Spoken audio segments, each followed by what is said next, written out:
Greetings, friends, and welcome to the next installment of the Dismount Podcast, where today we are discussing episode 62, Hourglass. How do I cherish my time more? Just chatting today about the thought about time, just moving along every day. And it starts to feel pretty easy to let things slide by the wayside or try to, make sure you're taking advantage of every single moment, making sure you're hitting that buzzer beater every day. Oh man, did I take advantage of that full 24 hours that I had? And sometimes the answer is yes, and sometimes the answer is no, and sometimes the answer is, well, maybe you really didn't have to that day. Maybe you could just sit back and relax. And today we're going to dive in and make sure that we're not, going out of our way to focus on appreciating time, but also understanding that sometimes you need to reflect and rest and live life to the fullest, but also find ways to just cherish what you got right in front of you at the same time. So we're going to rip on that today. We're here with our friends Zach and Jeff. My name is Derek. I'll be hosting this episode today for the first time ever, maybe. First time, officially. Trying to think if maybe once before. We've done some secret episodes. The thing that people don't know about this podcast is we probably have just as many episodes that have not aired as we have actually aired. That is pretty crazy. And we're at 50 some. I've been part of one of those. Yeah, you have. Oh yeah, I know what it's like. Yeah. Yeah. So as always, we had 6 questions that we are going to journal on about the subject, on focusing on how we're going to cherish our time to the fullest. And we're going to take turns ripping through those, sharing our thoughts, bouncing ideas off each other, and go from there. Hopefully you guys get something out of it. As we always say, don't trust us, trust yourself. So while we have a lot of sweet advice to give, probably just ourselves more than anything, maybe you'll take something home with you. I was the benefactor of some advice this week that I won't dive too far into, but just reminded me that sometimes the best advice given is not when you can actually find exactly what that person said to you and go, I'm going to implement this, but you hear what they say, and then when you're listening, you're processing, you go, oh, I haven't even thought of this whole thing over here, that you actually didn't even say that, but now you just unlocked the key to something else. So maybe you guys listening will get a chance to hear me rambling about something that actually has no relevance to your life, but unlock something new for you. Yeah, I like that. That's the way you do it. Yeah. One little nugget. Absolutely. Take a little nugget. Absolutely. How we feeling today, boys? I'm feeling pretty solid. Yeah? Yes, sir. Cool. All right, we'll get right into it. So question number 1, when was the last time you felt fully present? Or was it just one of the most memorable times where you weren't watching the clock, you were just right in the thick of it? And what made that moment feel timeless? We're going to go to our friend Zach right here to get this rolling. Ooh, so I will have to say it was about 2 years ago, and there's been many times over the last several years that I feel that I have locked in and felt like, wow, I'm really in the moment. Our bike trips are definitely one of them, but this was a moment that I know will stick with me from now until the end of my time. And it was at Bike MS. I was by myself that day on Saturday doing the 100-miler. And I just remember coming down this road in this beautiful like farmland area of, upper western Pennsylvania, and just thinking to myself, there was nobody else around me. I was all by myself at that point. Beautiful day. Birds are chirping. Wow. This is what it feels like to be alive. And you can get the beautiful moment of like being on top of the Titanic, the front, and feeling that wind. But the emotion that you get, and I know not everybody gets this because there's too many people that we pass on the trail on a regular instance that are just riding their bike and they look miserable. And it is sad. It is sad when you look at those people. But for me and a lot of other people, riding your bike, and one thing that you do get from, like, you get that beautifulness of riding with other people, and you feel like you're in the Mighty Ducks and like you're the Flying V and like this is badass. You're just like some fighter jets, Yeah. Squadron. Blue Angels. Yes, exactly. Yeah. There is a big difference when you're out on a road in just nature, and you are nature, and you just feel the wind, and it's just the most present you've ever felt by yourself, and nothing feels lonely. That's what's so beautiful. Like, so many times you can be by yourself and look around and get into that place where, like, okay, yeah, this is an awesome thing. I want to share this with somebody else. you don't always have to have that when you're doing things by yourself. That I have found on the bike has taught me so much of just, dude, you're by yourself and it's chill as fuck. Just enjoy it. And so that for me, like the one thing that I noticed about that day was there are going to be a lot of times in my life where I might be lonely, but if I'm on my journey, then I'm right where I'm supposed to be. Yeah. So why am I even questioning it at all? And that's what I took from what felt the most timeless about that was I could have lived in that moment and been perfectly okay with that just going on for way too long. And I have loved ones. I got a dog. I got people who I want to do other things with. But when you're in one of those moments, it just feels like that moment could go on and you're okay with it. Yeah. And that's weird.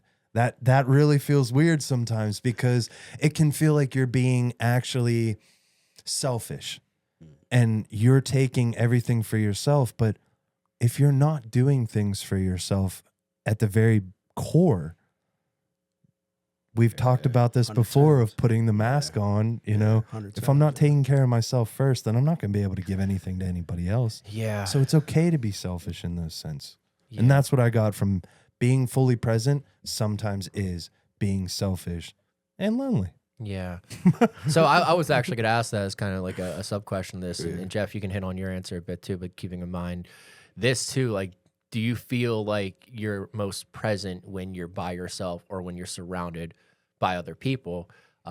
For you, what do you feel, Jeff, answering the question when the last time you felt present and overall, is it around people? Do you find your pockets where you're most in the moment by yourself? What's that look like for you?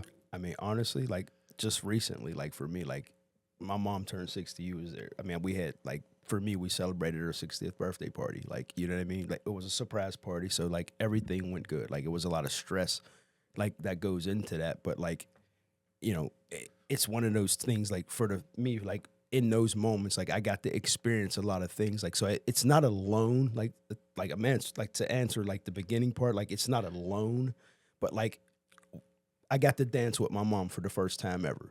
Like Beautiful. it wasn't at a moment. wedding. It wasn't at a, you know, most people get those moments at a wedding. So I never got those moments. And like, I didn't expect it to happen. Like it was one of those things, like I wanted to do it, but I was like, I ain't gonna lie, I was too chicken shit to do it. But, you know, anyway, but it happened, you know, and like the wave of emotions that I felt like in that moment, there was people watching. I couldn't tell Everyone's you who was there. Everyone's right. watching. Everyone stopped what they were doing to watch it because they knew, they knew right. how important that moment was. But I did. It was just me and my mom, dude, and I didn't like. It was alone, like, but it was with her, and it was special. So like, for me, like that moment, I could have. It didn't matter what was going on around me. I didn't care like who was watching, who was taking pictures.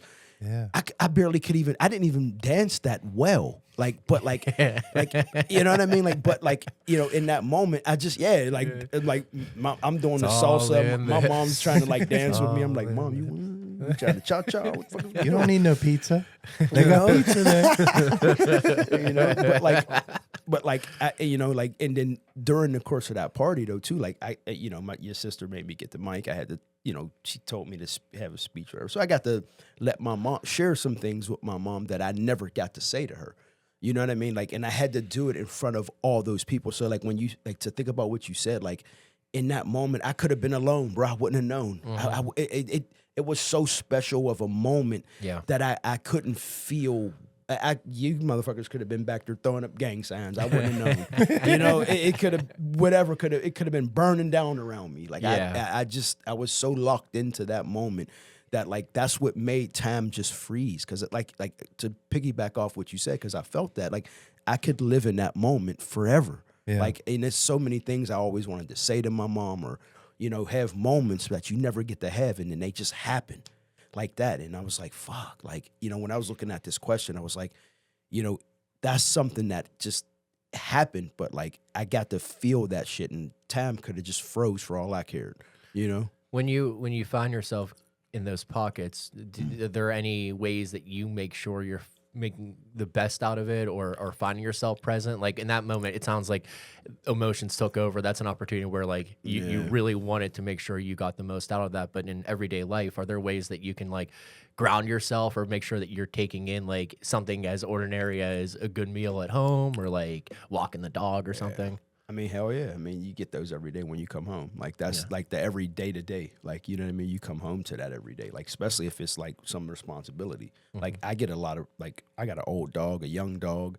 I got a little toss up. Like I get a little bit of all of it. You got a wife, you got a brother. I got to be a mentor. You know, it's like you get all to do kinds everything. of shit. Yeah, you know what I mean. So it's like you got to find solace in something. Like you can't like every moment you're in. There's just never time to freeze all the time. So like you got to learn how to not be timeless in moments, but you got to learn how to, I hate to say time shift, but you got to just like, you got to get it where it happens. You know what I mean? It's never going to be like a locked in moment, but like you get times where you can singular focus. Like you said, something simple, like a meal, like just doing, that's where you learn to find the simple things in life or where you need to root yourself to. Yeah. It's really easy to not be present in the simple things in life for me. And I felt that because like with thinking about the party that you had to plan, you're focusing so much on a future moment that you have to make sure that when you finally arrive at that moment that you're not over monitoring how is everyone having a great time? Is this going well?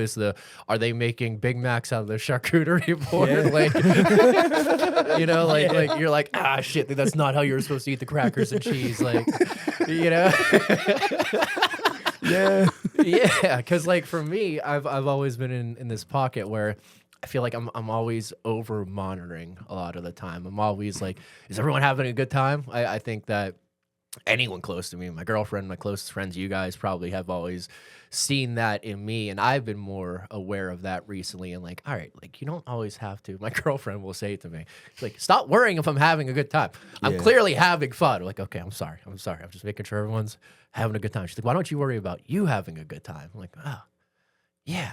How do I do that? Like, I probably just shut the fuck up and exist. But that's it's really not that. How do I do that? Yeah, but that's the unselfishness that you was just talking about, though. But You so worried about everything and everybody going well that you don't take the time to be present for you in that moment. right. But those people aren't worried about what I'm like. Like the best I can do for them is to just be present in that moment. That's all they want. They don't want me worrying about like, oh man, are they having a great time? Is everything going well? Is this what they envision when they want to do this or whatever? And that's tough. You know, for me, in a little bit what you hit on like the biking and pockets like that. I think recently I got out by myself and like those moments are the best where I don't have an itinerary on how the day is going to go. I can just like, I'm going to go out on a bike ride. I'm going to wherever I want to make the next turn or wherever I want to go. Great.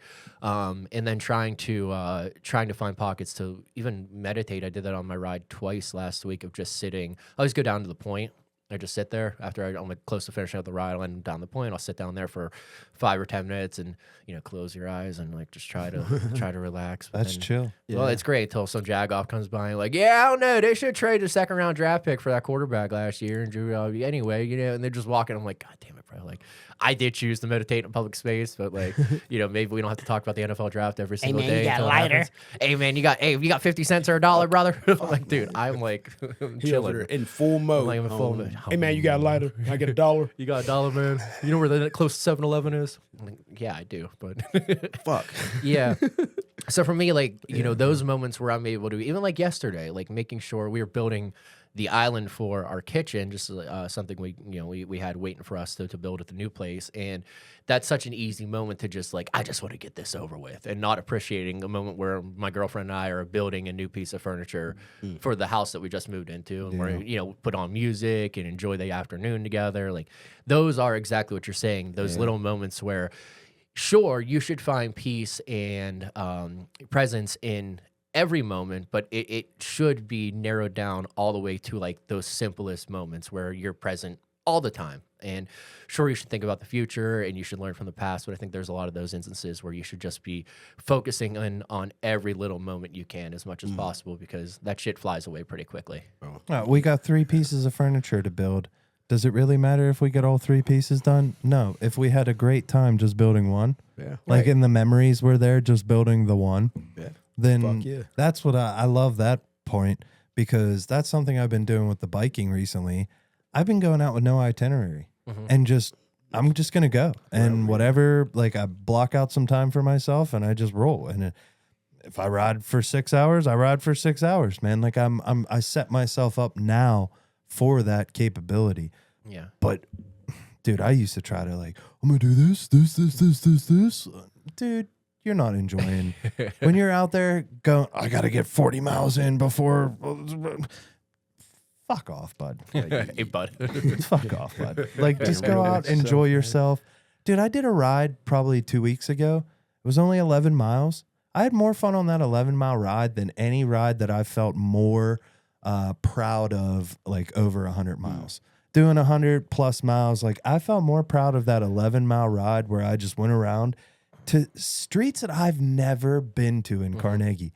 Motherfucker, I've lived here for 5 years. Didn't even know where the Carnegie Free Library was. My man went on an expedition. Yes. Expedition, bro. I was climbing hills. I was doing all kind of stuff around here. I had no itinerary. Just enjoyed myself that night. It was cool. Oh, yeah. It's nice to find those pockets because you can sit there and constantly think, I got to get all these things done. And you just robbed all that timelessness from any single one of those things that you could be doing. Yeah. Yeah. And it's hard work. It's intentional work to live in the moment, which sucks because it's like, oh God, another thing I have to work on. But I think that there's something beautiful about that too, where you have to set around some barriers to that, where I want to, when I get on a ride, have enough time to make sure I can do whatever I want. I don't have something to answer to. And those are the best pockets where you're like, no, I blocked off the schedule and intention where like, I'm free. I can go out and do whatever I want. And that freedom alone, where you set those barriers around yourself or other people or other responsibilities, those pockets are really freeing. But I think that takes intentional work on that side too. Oh, without a doubt. Absolutely. Absolutely. All right, we'll keep rolling here. Question 2. Do you feel like your relationship with time is more rooted in anxiety or appreciation? Where do you think that came from? Jeffrey? I will tell you. Definitely anxiety for me. 100%. Yeah, me too, dude. My relationship with time is deeply rooted with anxiety. And for me, like, it to me, it comes from, like, I'm going to be honest with you boys, I haven't come to term yet with it's over one day, you know, at least in this form. You know what I'm saying? Like, we all got to go. You know what I mean? So, like, for me, like, you know, I've been around death at a young age. Like, I lost young friends. Like, I've had a 16-year-old friend of mine, dude, run over riding a skateboard down a hill, bro. Like, early. Yeah. Like, you know, but like when you see shit like that, we all be around death, but like for me, like that's why it's so deeply rooted for me. But like as I get older, I try to get more in touch with like my spiritual self. Like I want to, like we all know, like I said, once you come to terms with this is just one, you know, it's a fucking ether compared to eternity. It's a blimp. You know what I mean? You're not, so like to come to terms with that, like for me, it just riddles me with anxiety. You know what I mean? Like for me, that's it. Like we all got to go, and we know like mentally you got to prepare for that shit. And like how you choose to do that is the way you choose to walk in life. Like, so like, that's what makes me want to be a better person, makes me want to, you know, like I said, be just, I don't know. Like, I just think that's where it comes from. I just be a better person. It's molding who I'm becoming, because like, once I come to terms with that, my spirituality is able to balance. You know what I mean? Like I'm able to go from a person that's like, all right, stop being so anxious about it and embrace it. And you see like some people who are like, you hear them talk, they're like, oh yeah, when I die, I want to be set. And you're just like, are you just comfortable talking like that? Fuck. But like, I'm a nurse, so I'm around it all the time. You'd think I'd be comfortable with seeing shit, because I watch it all the time. But like, for me, like I just haven't come to terms with it, like in my own space, and that's something that I'm working on every day. You know what I mean? Like but I'm trying to be a better person to get through that shit. You know what I mean? I think, to be blunt, brother, like when it comes down to your existence alone and just that, it's gonna sound pretty pompous, but I really, really fucking like who I am. Yeah. Like I really like this version of me. Fuck yeah. Like I like these skills, and I don't know if I'm gonna have this version of me again. Right. That's what fucks with me. Yeah. And that's where like my 2 rules of life is, 1, I am love. I'm supposed to be love. I'm supposed to learn what love is. And honestly, rule number 2 for me is if I'm not making life look so fucking good from an outside perspective of if I was to pull myself out and look from a third person view at my life, if I'm not making life look so exciting and inviting and just like you want to fucking live it, if I'm not making life look so fucking good that it's worth living, like that shit fucks with me every day when I'm not doing what I want to be doing. Because when you really, really fucking understand your existence is finite, doing anything any fucking day that's not on that path to where you want to be will absolutely floor you. And to speak on, you know, losing friends at young ages and stuff like that, I'm right there with you, man. Yeah. Lost a lot of good guys that I grew up That with sucks. of doing some really just blasting their brains out in a police station so that their parents wouldn't find them. Yeah, you know, right. One kid set his own house on fire. I mean, I shouldn't talk about this stuff, but like we've been there, But man. it's Like, there, when you Fuck see yeah. these guys that, you know, were great people and they took themselves out early from shit, they probably understood this long before I fully fucking grasped it. It does make you wonder, like, where was he at, like, with this, like, to be that free of a spirit to do something like that. Yeah. Like, you know what I mean? You have to be somewhere, like, out of this realm to even, like, I can't fathom it. Like, Right. you know what I mean? That's just it. You just can't fathom it. I know No, what you mean, and I'm right there with Yeah. you on the not being able to fathom it because I couldn't imagine doing that because that goes against number one. Yeah. That's why I put love as the number one. Love is the number one. I have to be loved. So I'm here for myself. I'm here for nature. I'm here for everything. I'm not here just for my benefit. And that's why number two is I do what I want for me. Yeah. Like I'm here to be this perfect embodiment of what it means to just be love, or try to be, because I ain't that motherfucker. Hey, Shit, look, dog. If I was learned that that. guy, I love you. you know, like, but I'm number two is that, you know, I know what it is to exist, and like that weight, that weight floors me on a regular basis now, dude. Going to a job that you don't like, and those kind of things start weighing on you. That's it. You start realizing how much time you got left. Yep. Yeah, you get to a point where you go, this shit ain't forever. Like when you ain't paying attention, but like you said, like if you get those reminders early, like we did, you all, like, it's always been in the back of my mind. Like, my wife will tell me all the time, like, you just been around, you just seen a lot. You just need to relax. Like and I'm like, I'm so much with it. And she's like, just relax. Like I get why you're like that. She's explained it to me, and I still don't want to hear it, but you know what I mean? Right. I still don't want to hear it. Like, oh my God. Like, she's like, just chill. It's like, no. Yeah, Nah, I'm good. Yeah. I think. Oh, go ahead. Good. No, all you. I was just gonna say I'm in a different pocket from you guys.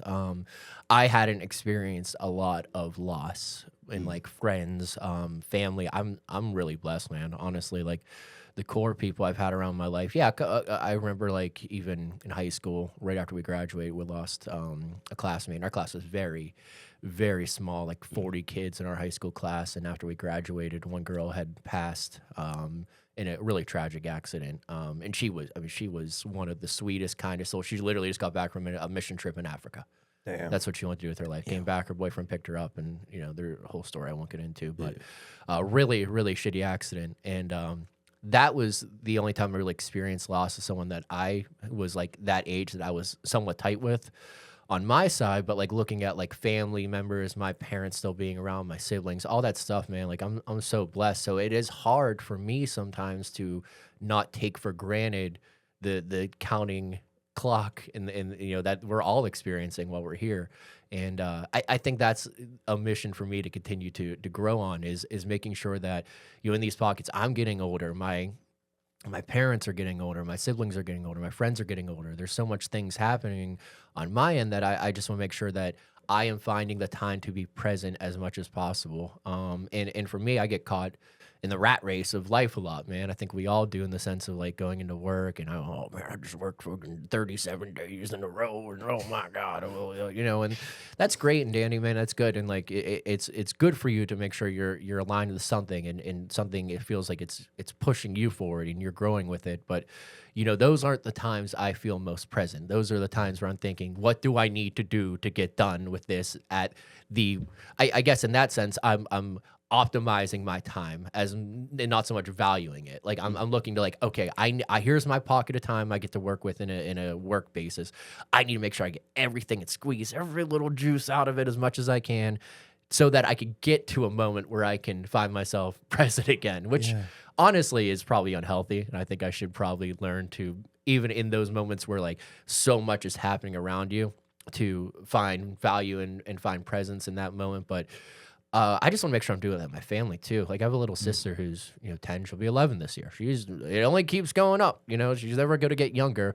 She's getting older. I can't even pick her ass up anymore. She's getting big, man. Like I can't, you know, play with her like I used to. And like that stuff you start realizing, where like, if she wants to FaceTime me and show me all the Pokemon she caught on her Switch, like where I'm like, oh, well, this is great, Liv, but like I have like a call I'm supposed to make right now. And like, fuck that call. Fuck that shit. Like that guy will always be there, whatever it might be. And like, you know, while my head's going, oh, I should be over here. I should be over here. Like I should actually be right here doing this right now, and not allow any other outside factors, and create that barrier and do that little bit of work to make sure that you're where you're feeling like you should be, where your soul is aligned most. And that could be the most minuscule little moment of like, oh, I caught a shiny Charizard on here. And you're like, oh, that's so cool. Like, were you trying to catch that one? And like show interest in that type of stuff. And that's easier said than done when we get caught up in the mix of life.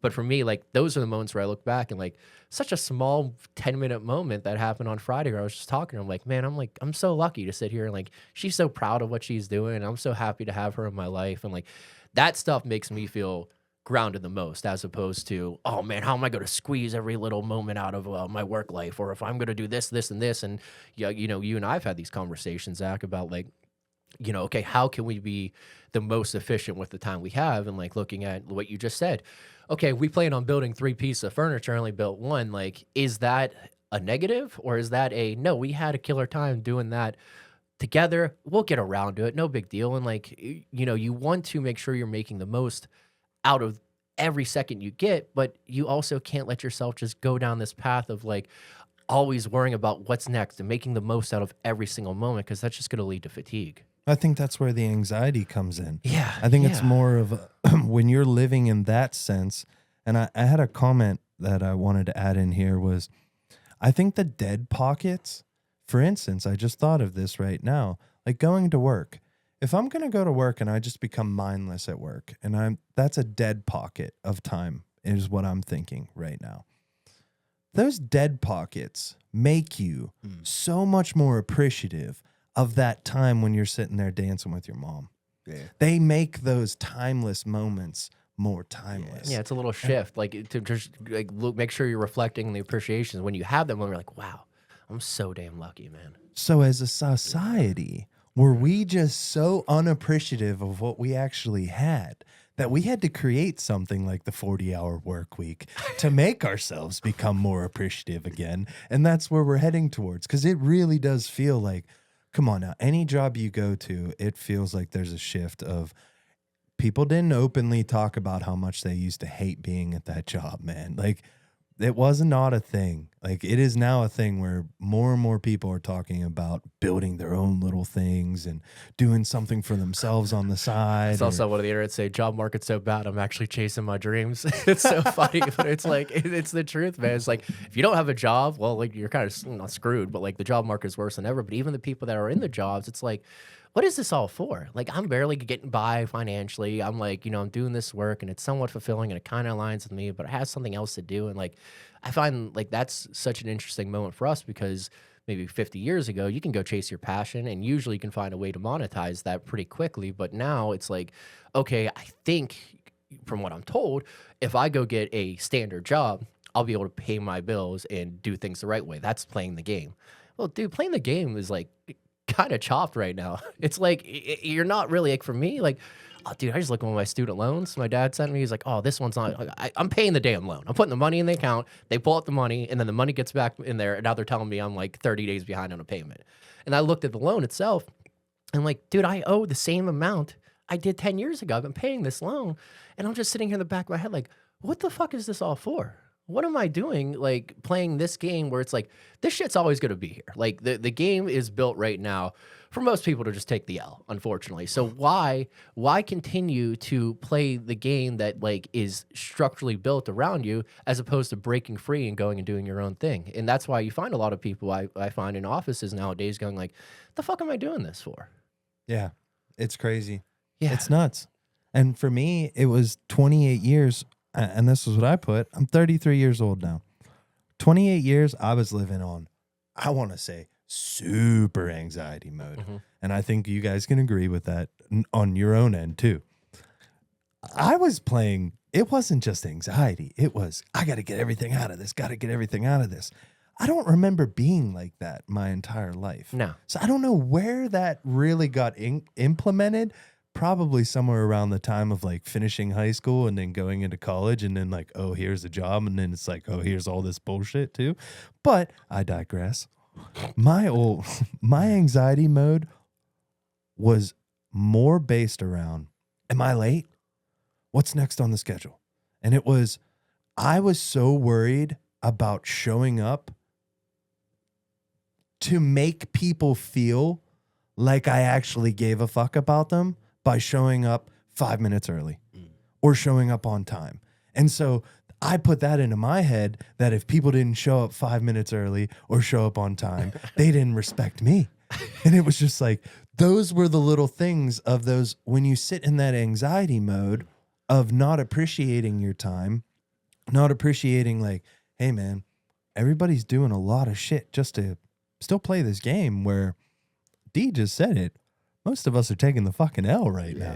Ain't too many people winning. There's a lot less people winning right now than there are. There's a lot more people winning dancing on TikTok than they are making phone calls trying to sell something, dude. Hot damn. Yeah. Tell me about it. Yeah. Sleep was not important. That was something that was in my mind of just, oh, no, got to keep going, got to keep going. If I'm asleep, I'm not working. Fuck, dude. I didn't learn about passive income. You mean I can be doing something that's making me money while I'm sleeping? Oh, hot damn, that's kind of sick. Light bulb go off and shit. Investing? Oh my goodness, they didn't teach me about this in school. So I was living on anxiety mode instead of appreciation mode for the little bit of time that, I was actually putting into making that money or whatever it might be in terms of, I want to go on an adventure, dude. Why is my life not an adventure right now? I feel like I'm this is boring as fuck. Like if this is actually really what this is all for, oh my goodness, I don't want to do this anymore. What am I doing? Right. Yeah. And so I'm rewiring my brain. To say that I'm out of anxiety mode, that's a bold call. That's a bold statement. You learn to deal with it. You learn to ride the wave. Every day ain't gonna be good, every day ain't gonna be bad, but you learn to find that fucking middle ground, just enough to like you said, ride that wave and get through what you need to and make time for the shit that you gotta handle. That's just it. Like we talked about it before, like putting shit in between, giving yourself time off, like all working on yourself. Like it just, you gotta do it. Or you just, like you said, you fade back into that worst day mode. You know what I mean? Yeah. There you go. Well, for instance, I'll give you an example right now. Episode 58 was supposed to release on Monday. I haven't released it yet. Last night I was originally going to, I put it on my schedule. I was like, man, I have it all done. I just haven't put it out there. I was like, man, I'm going to get it all out there. I'm going to make some stuff. My mom hits me up and is like, hey, Dax is going to be over Friday night. If you recall, it's just him here. It's like, bet I'm there. Let's go spend time with my nephew. Yeah, I'm going to spend time. I totally went and spent time with my nephew. Took a bunch of cardboard over because I have that sick stuff. We built this enormous freaking like cave, just like bat layer cave. We put a TV inside of it. Like, sick. Dude, these little plastic screws from a company called Make Do. Literally, one size connects 3 layers, up to 3 layers of cardboard. The other one connects up to 5 layers of cardboard. You just poke a hole and you can screw cardboard together. You can make like elaborate structures, full like spaceships, like all kind of dope shit, man. So I bought that for him for Christmas. So yeah, we built a castle at Christmas. So we took that castle and we built it into like a full like superheroes lair. Damn. It was fucking gangster. I'm trying to swoop in. Shit. Yeah, it was cool. Like I can't imagine I can't imagine having this as a kid. I would have. Oh my goodness, dude! Like much I would. cardboard as we used to. Holy shit, dude! I'd have had so much fun as a kid. Like I'm having fun as a 33-year-old building this shit with them. Like I can't imagine. They would have had me lost in a room by myself, just building forever. And now, how worried were you about maximizing or optimizing every moment of that evening with your nephew? The only thing I was concerned about in that time was he having fun or not? Because the power went out and we had to use like headlamps and stuff. That's kind of sad. And it was getting a little fush. We were still building and he's like, can we just play already? I'm like, bro, we got to finish this structure, man. We got to finish this structure real quick. And then we could do whatever you want. And Anastasia's like, Zach, finish the damn roof so that we can play. And I was like, all right, got it done. See, that's understood. Fair. Yeah, I just think for me, like the moments where you're optimizing every second are not the ones you're going to remember at all. It's just like, all right, to-do list, and then like then you get your head above water, like, oh, okay, all right, now like, can I do something for myself now? And those aren't memorable at all, but something like that definitely is. You're like, no, screw releasing the episode. I'm just going to go out and do something for me, and you're probably better off doing that for yourself anyway. That way you come back to what you have to do refreshed and ready to roll. And like that's something as simple as leaving work at work. I'm horrible at leaving work at work. I come home and I'm like, fucking work, let me tell you about it. And it's like, no, like why don't you just like leave and go home and go do something else? And that's what's supposed to happen, but easier said than done for sure. You would think we work from home. You would think we work from home and like we don't get to walk out of the office and just leave it at a completely different address, you know? Nah, it's in that room. Hey, shit, you tell me I'm a nurse, bro. I take my home everywhere. I take my home. And my work is my home. I take it home with me all the time. I don't have no choice. You know what I mean? Right. Like, it's like I'm at these people can call me fucking 24 hours a day, 7 days a week. They got a cell phone that goes right to my fucking body. Like, I did it on Friday. We were at Lowe's looking at carpets. I buy a freaking drill bit, and I had a guy, little bit of lull in sales recently. So I had a guy Friday night, 7:30. I go, hey, can you talk Monday? He's like, I can talk now. And I'm like, all right. I said, all right, we're going to talk now. Dude's going to spend enough money. I'm going to talk to him right now.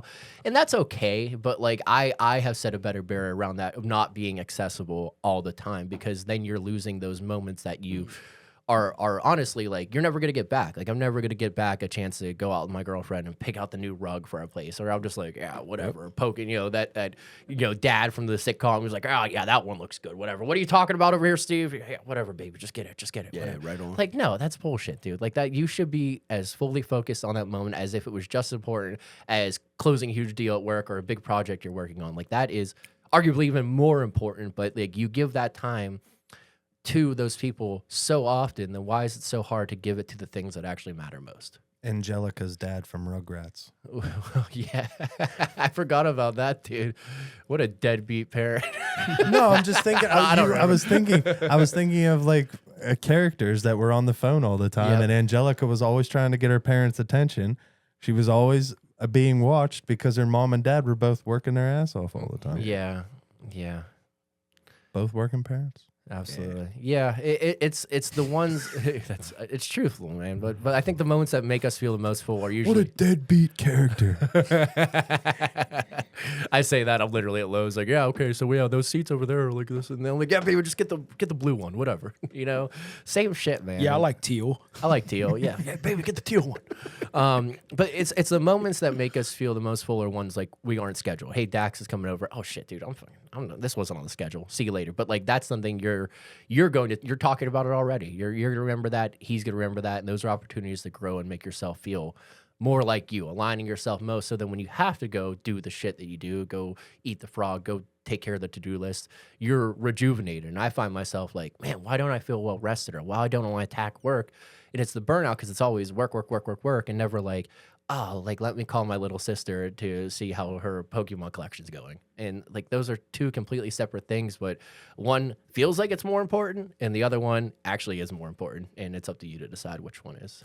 The one thing that I've done for myself recently to try to lock this in is, one, I think that if you don't take the time to be aware of actually what you did on that day to start transitioning into that version of yourself, then you're just going to lose it. It's like the to-do list that you got done and then it just, you burned it. And it's like, well, did I actually do it? I don't have a fucking list that says I did it. I don't have little check marks that say, oh, I accomplished this. King of the check marks. So what I've been doing with my daily journal is now I put past, present, and projected. And I write one thing. Ps. Yeah, the 3 Ps. The 3 Ps is Zach's progression. Oh. And so I write one thing that I did today that was like a past version of me. Like, yo, what's that one thing you did today that was like, you could have probably left that. You didn't need to do that today. That was a past version of you that did that. What did I do today that showed up that I was the present version of myself, that I was actually present in the moment? Do I have a timeless thing that happened today? Mm-hmm. And then projected is like, what did I notice today that I did that I'm doing for my future self? And those are the 3 things. I don't journal every day, so I'm not sitting here saying like I'm some super kid at this fucking bullshit. That's not at all what I'm trying to ever say with this stuff. But when I do that on the days, I can look back now at my week and go, oh shit, that's why Tuesday was the fucking shit. I didn't do my stuff that I wanted to do, but that version of me showed up for his present self that day. Yeah. There's a difference between prioritizing the things you know you need to get done and not also like feeling like you need to optimize every moment. But by actually, like, it sounds counterproductive to me because my brain's not wired correctly, in my opinion, in that instance. But it's like, okay, oh, well, if I'm just going to sit here and worry about all the shit I need to get done and write it all down, like, where's the fun in that? And it's like, well, no, you're just you're not getting anything done. You think you are, but you're not, because you didn't formulate it into some task to get that shit done. But also on the other hand, it's like, okay, well, if you were just like to bang, bang, bang, bang, get your stuff done, then all of that freedom arises to go out and do exactly what you want in that sense. So like there is a juggling act, I feel like, for me to turn around and say, okay, I do want to make sure I'm making the most every time, but I do want to value it. So like, should I make a to-do list, or does that feel disingenuous to me living in the present moment? And it's a juggling act, man. It really is. And it can be tough for people. Well, it leads us into our next question. Yeah, absolutely. Question number 3, how do you personally balance the desire to make the most of every moment without turning your life into a productivity contest? Man, again, well, let's just continue right on that line for me. So like realistically, yes, like there is this juggling act of like, I want to be as productive as possible, but what steps am I taking to make sure that like productivity and efficiency don't always align? And if you're looking for more freedom in your life, like I need to find those instances where it's like, first of all, it's okay if I don't get everything done, but did I make a conscious effort to push myself forward so that, and when we're talking about the present moment, it's still hard for me because I've been such a go with the flow kind of person for most of my life. I just like, hey, I'll just show up. Shit's going to get taken care of, whatever. And that's perfectly fine. But what you're not doing is taking care of your future self. And it's tough. Again, another juggling act is, how do I make sure that I'm taking care of future Derek, but also make sure I'm making the most out of every moment I'm currently living? And I think a lot of it for me is just being okay with like what you are able to give on a daily basis, and making sure that if, you know, you're running at 75% mental efficiency one day, like that's okay. You're only going to get 75% of the output that you want. And like the fact that I'm even mentioning output as a human being is crazy. I'm not a fucking Excel spreadsheet. I'm a human being.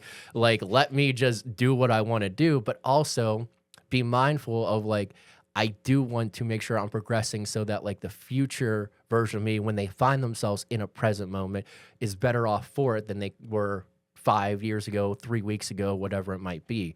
And that stuff is tough because you always want to make sure you're pushing yourself forward. You always want to make sure that like, hey, there's always progression happening in my life. But you know, those lulls in life where like, you know, you get that dead spot, and that I think where like, you know, whether everything's done or isn't done, those are where you can actually find the most appreciation, and not, hey, this isn't a pocket where I need to fill time because I always got to be doing something. It could be just like, no, like I'm perfectly fine where I am right now. And there's something to be said about that for sure.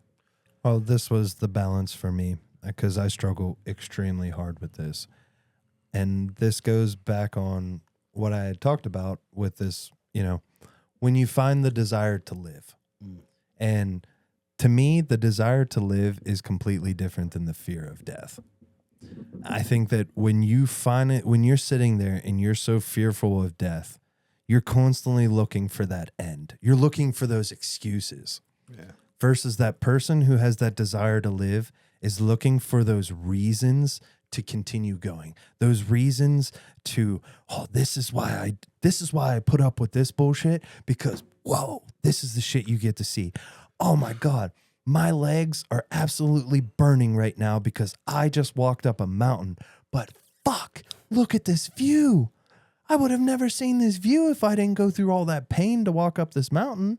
So that was for me. Like, I'm sitting here trying to juggle this productivity versus how do I squeeze everything out of that moment. It all came down to the desire to live, man. And I know that sounds like, it's just for me, man. Like we talked about the fear of death. Yeah, I love it. And I was someone who lived so many years fearing death and was just constantly like, I'm going to die one day. Mm-hmm. And you're sitting here going, at some point in time, and it only happens every blue moon, you're like, oh my God, am I just going to sit here and be thinking of death until death happens? Yeah. What the fudge am I doing to myself? This does not seem like a place to be. I will tell you, like, but what you're talking about, I'm just now starting to experience that. Like, that's what I was talking about. Like, you know what I mean? Like, you start to grow to yourself, and like once you start to become a person that you're proud of, and a person that I'm like you said, I'm fucking loving life right now. Like, yeah. I got a lot of good shit going on here. There's a lot of meat left on the bone. I want to take full advantage of this shit.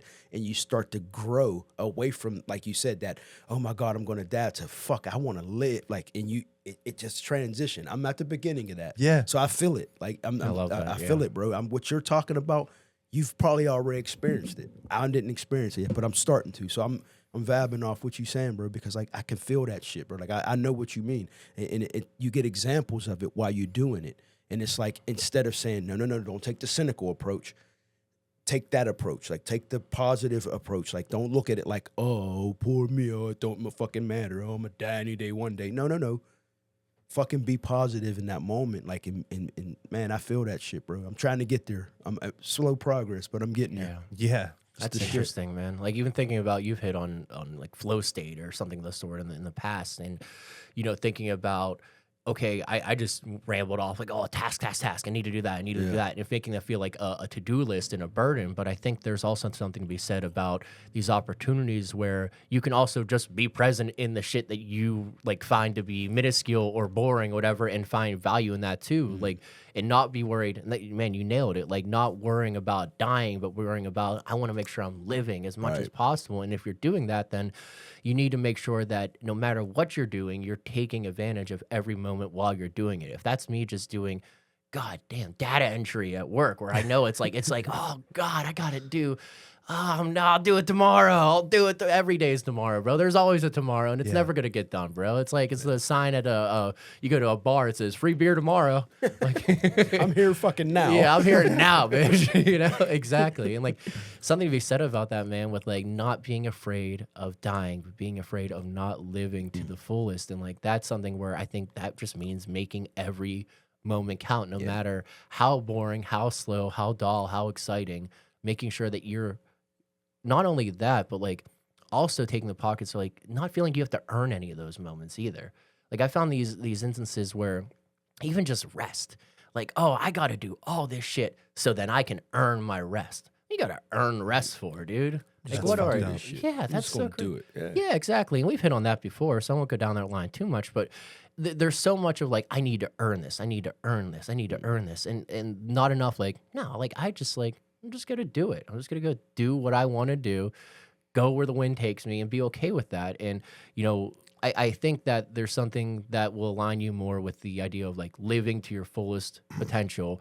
If you're just able to, like, that flow state we were just, I just mentioned, would be if you can just find yourself in the present moment as much as possible, then everything's going to come to you naturally because you're most aligned with yourself as possible, as opposed to just be worrying about you're in the Super Bowl and the clock's ticking down, and instead of being like, I waited my whole life for this moment, I'm going to live every second just like a kid again, man. Just out there, freedom, free as the wind, as opposed to like gripping the stick tight or whatever, or just like you're white knuckling everything. Like, I just got to make sure I get every moment out of this. Like, those are two separate people, and one's probably going to have a lot more success than the other. Now, be 1 in a billion people who are trying to actually live their life that way. Yeah, that's And nuts. walk through society on a regular basis, because that's what ends up becoming the hardest thing. And for what I'm trying to reiterate here for myself was the hardest piece was grasping this one. Just grasping the desire to live one was hard enough, because that is not a blessing. That is actually a blessing and a curse, because you now realized how much you want and how much you want to go for, but it's finite. It's also could be taken away instantaneously. And so any second that you're living not in alignment with that version of you who you want to be, that version who's not at that job, it's going to be a fucking weight that feels worse than anything you've ever imagined. Hell yeah.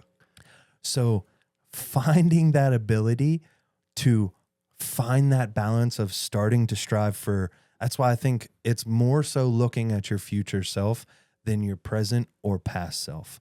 It's more so looking towards that new version of you, that version that's in the future, and putting a little bit more weight on him, 100% more than the past, because the past is just going to keep you grounded and you're not going to be moving at all. You got to stay present to be able to stay in that flow state, to be able to get to that projected version.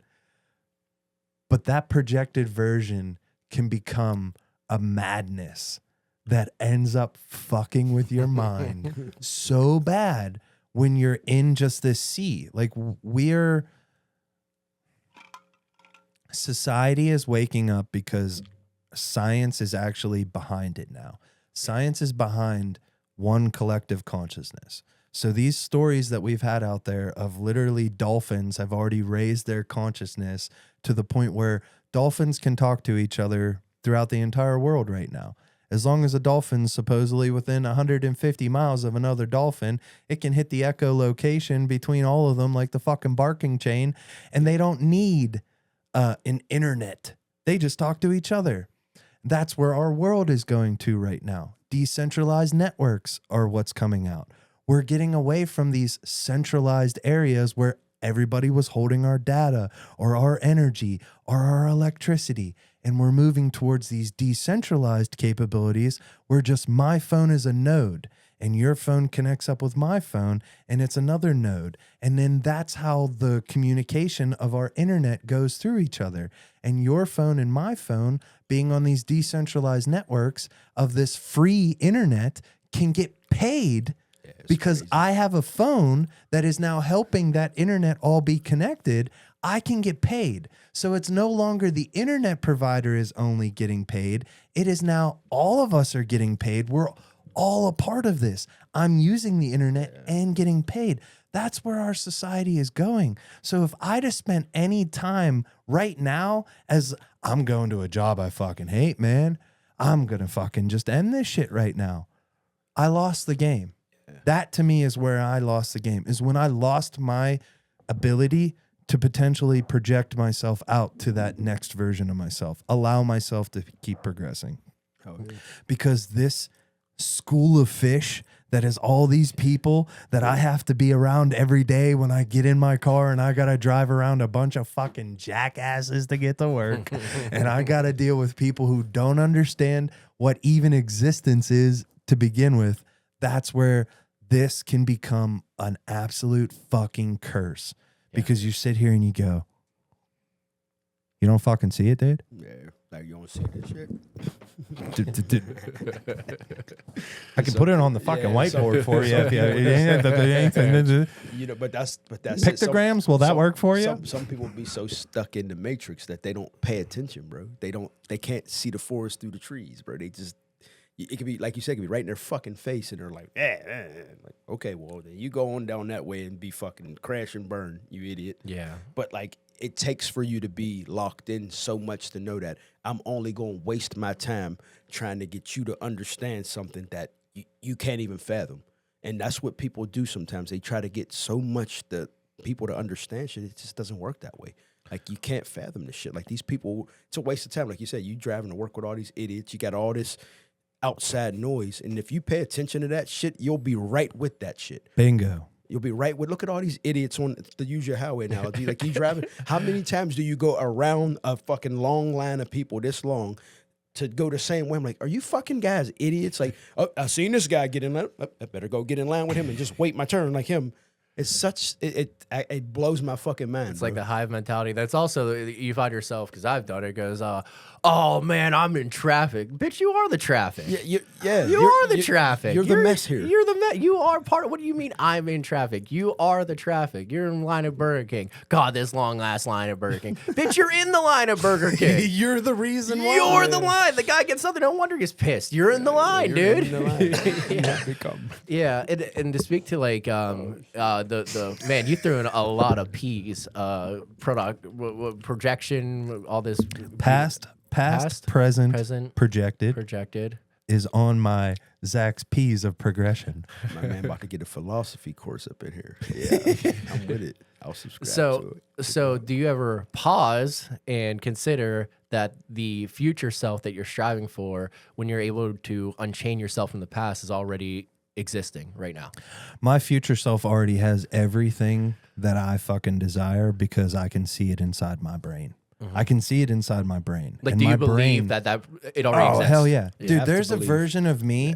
There's a version of me completely fucking jacked, like doing this podcast at the rig farm right now. Get this guy a bigger shirt. Just like, there's a complete version of me that's sitting there right now, like this, just chilling with you guys doing the podcast. I already huge know beard, that. huge beard. I don't know Cut about the up. huge beard. No, you're not maybe. big. I just my Jack Zach is a huge beard. Probably shaved his head. Oh, okay. Shaved his head. Cut off. Still wearing the same shirts. Like, Zach, we need to get you a bigger shirt, brother. See, I feel Zach, like you really need a new shirt. I feel like if Zach has the long beard, Zach has the long hair. Oh, Like, I feel like Zach's Wow. rocking. Hand in hand, Zach's yeah. rocking the barbarian hair if he's rocking the big beard. Got the I think the braid big and hair shit. comes before the big beard. big hair. Yeah, Get some big hairspray. dude. I would love having the just being able to flow the locks like We've that. talked about this. You said you're an 80s culture guy. Would you do the hairspray? Would you get the whole like metal hair going? I just how would think you, how would you my rock hair, the long unfortunately, I feel like I have Albert Einstein hair. If I let my hair grow out, it's going Albert Einstein. Okay. We've already Oh. seen it before. True. We've already seen where my hair is Your too shit don't curly. fall? My shit does not fall. It is a perm, dude. I So have he get a perm. that Jerry curl shit. He I get get that the white. Jerry He curl. get that white Jerry curl Yes, shit. yes. I get He that can white. wet his shit. Wet it. Y'all about to go to the same barber. I can hook you up, bro. I got some products for you, bro. Got him with some cocoa butter and shit. He can Some get his cocoa stuff butter in the kisses? African American hair care Yeah, section, dog. right, yeah. God, That's that'd where you be- need to go. I honestly. feel like I would 100%. That's where you need to go. Honestly, like, you got that good curly shit. That's where you need to go. You don't got that straight hair. You shopping in the wrong section. God, this just reiterates my past life. All right, this just reiterates. Just it. imagine bouncing. Like, you're on a run and this whole fucking nest of hair just poof, poof, poof, poof. Just big afro, dude. Walk around looking like a Q-tip. Like a very dirty Like a Q-tip. very dirty Q-tip. Jeff, anything to add to the desire to make every moment matter without turning into a productivity contest? Honestly, we kind of honestly, all the shit I was going to say, we kind of hit on. Yeah, yeah. Honestly, I'll be, you know, what I mean, making the most of every moment, living the little things in life. Like, that's the kind of stuff I was going to hit on. Honestly, like, we kind of talked about it. We can, Yeah. honestly, the productivity equals stress. Yeah, we did it. We talked about it all. Yeah, and I think to move on to our next question, I think the thing I take from this is, like, the second you stop trying to optimize every second in your life, the more you start experiencing them and enjoying them. Like it's something where like even the most mundane bullshit, sweeping the floor or wiping off, fucking taking the trash out, whatever, like you don't have to distract yourself from that shit. I'm one of those like, oh God, I gotta take the trash out. I'm gonna distract myself. Let me put a podcast in or something. That's fine, mundane shit. But like there is beauty and there's really good work for someone like me to just like experience what it feels like to just take out the trash. Yeah. Just be in that moment of just like, oh shit, I gotta go break down the cardboard. I got some cardboard for you if you need it, by the way. Some good, solid cardboard. Got that Amazon cardboard. Got that Amazon cardboard, bro. That's sturdy. That shit's more sturdy than the furniture that was in it. You know, the last thing I would say on this piece would be, so often we like to break ourselves down into work Zach, home Zach, you know, Zach's hobbies. We like to basically try to compartmentalize ourselves so that we can show up for each of those versions of ourselves as the whole. Yeah. The one thing that I like to want to try to just strive home is you are whole no matter what. And if you can get to that place where you think of yourself as being whole no matter what, you're going to fucking win every single battle. Yeah. Because you're not going to feel like that victim because you already know that you're whole and you're capable of being able to handle whatever this is. You break yourself down, that's when it starts to be, well, oh, this is the little piece of me. Yeah. Well, this is the big piece of me. Well, this is the strong piece of me. Well, this is the piece of me that protects me. This is the piece of me that protects my mental. You start putting all these things of where you start breaking yourself apart. You know you're whole. So if you show up tomorrow and you're like, I'm going to put down all these things, all these to-do tasks on a list. If you look at that list and know that you are already whole, whether you do one thing, no things, or all the things on that list, then you already beat the game, in my opinion. Yeah. Because everything will feel like you're in flow state. Yeah.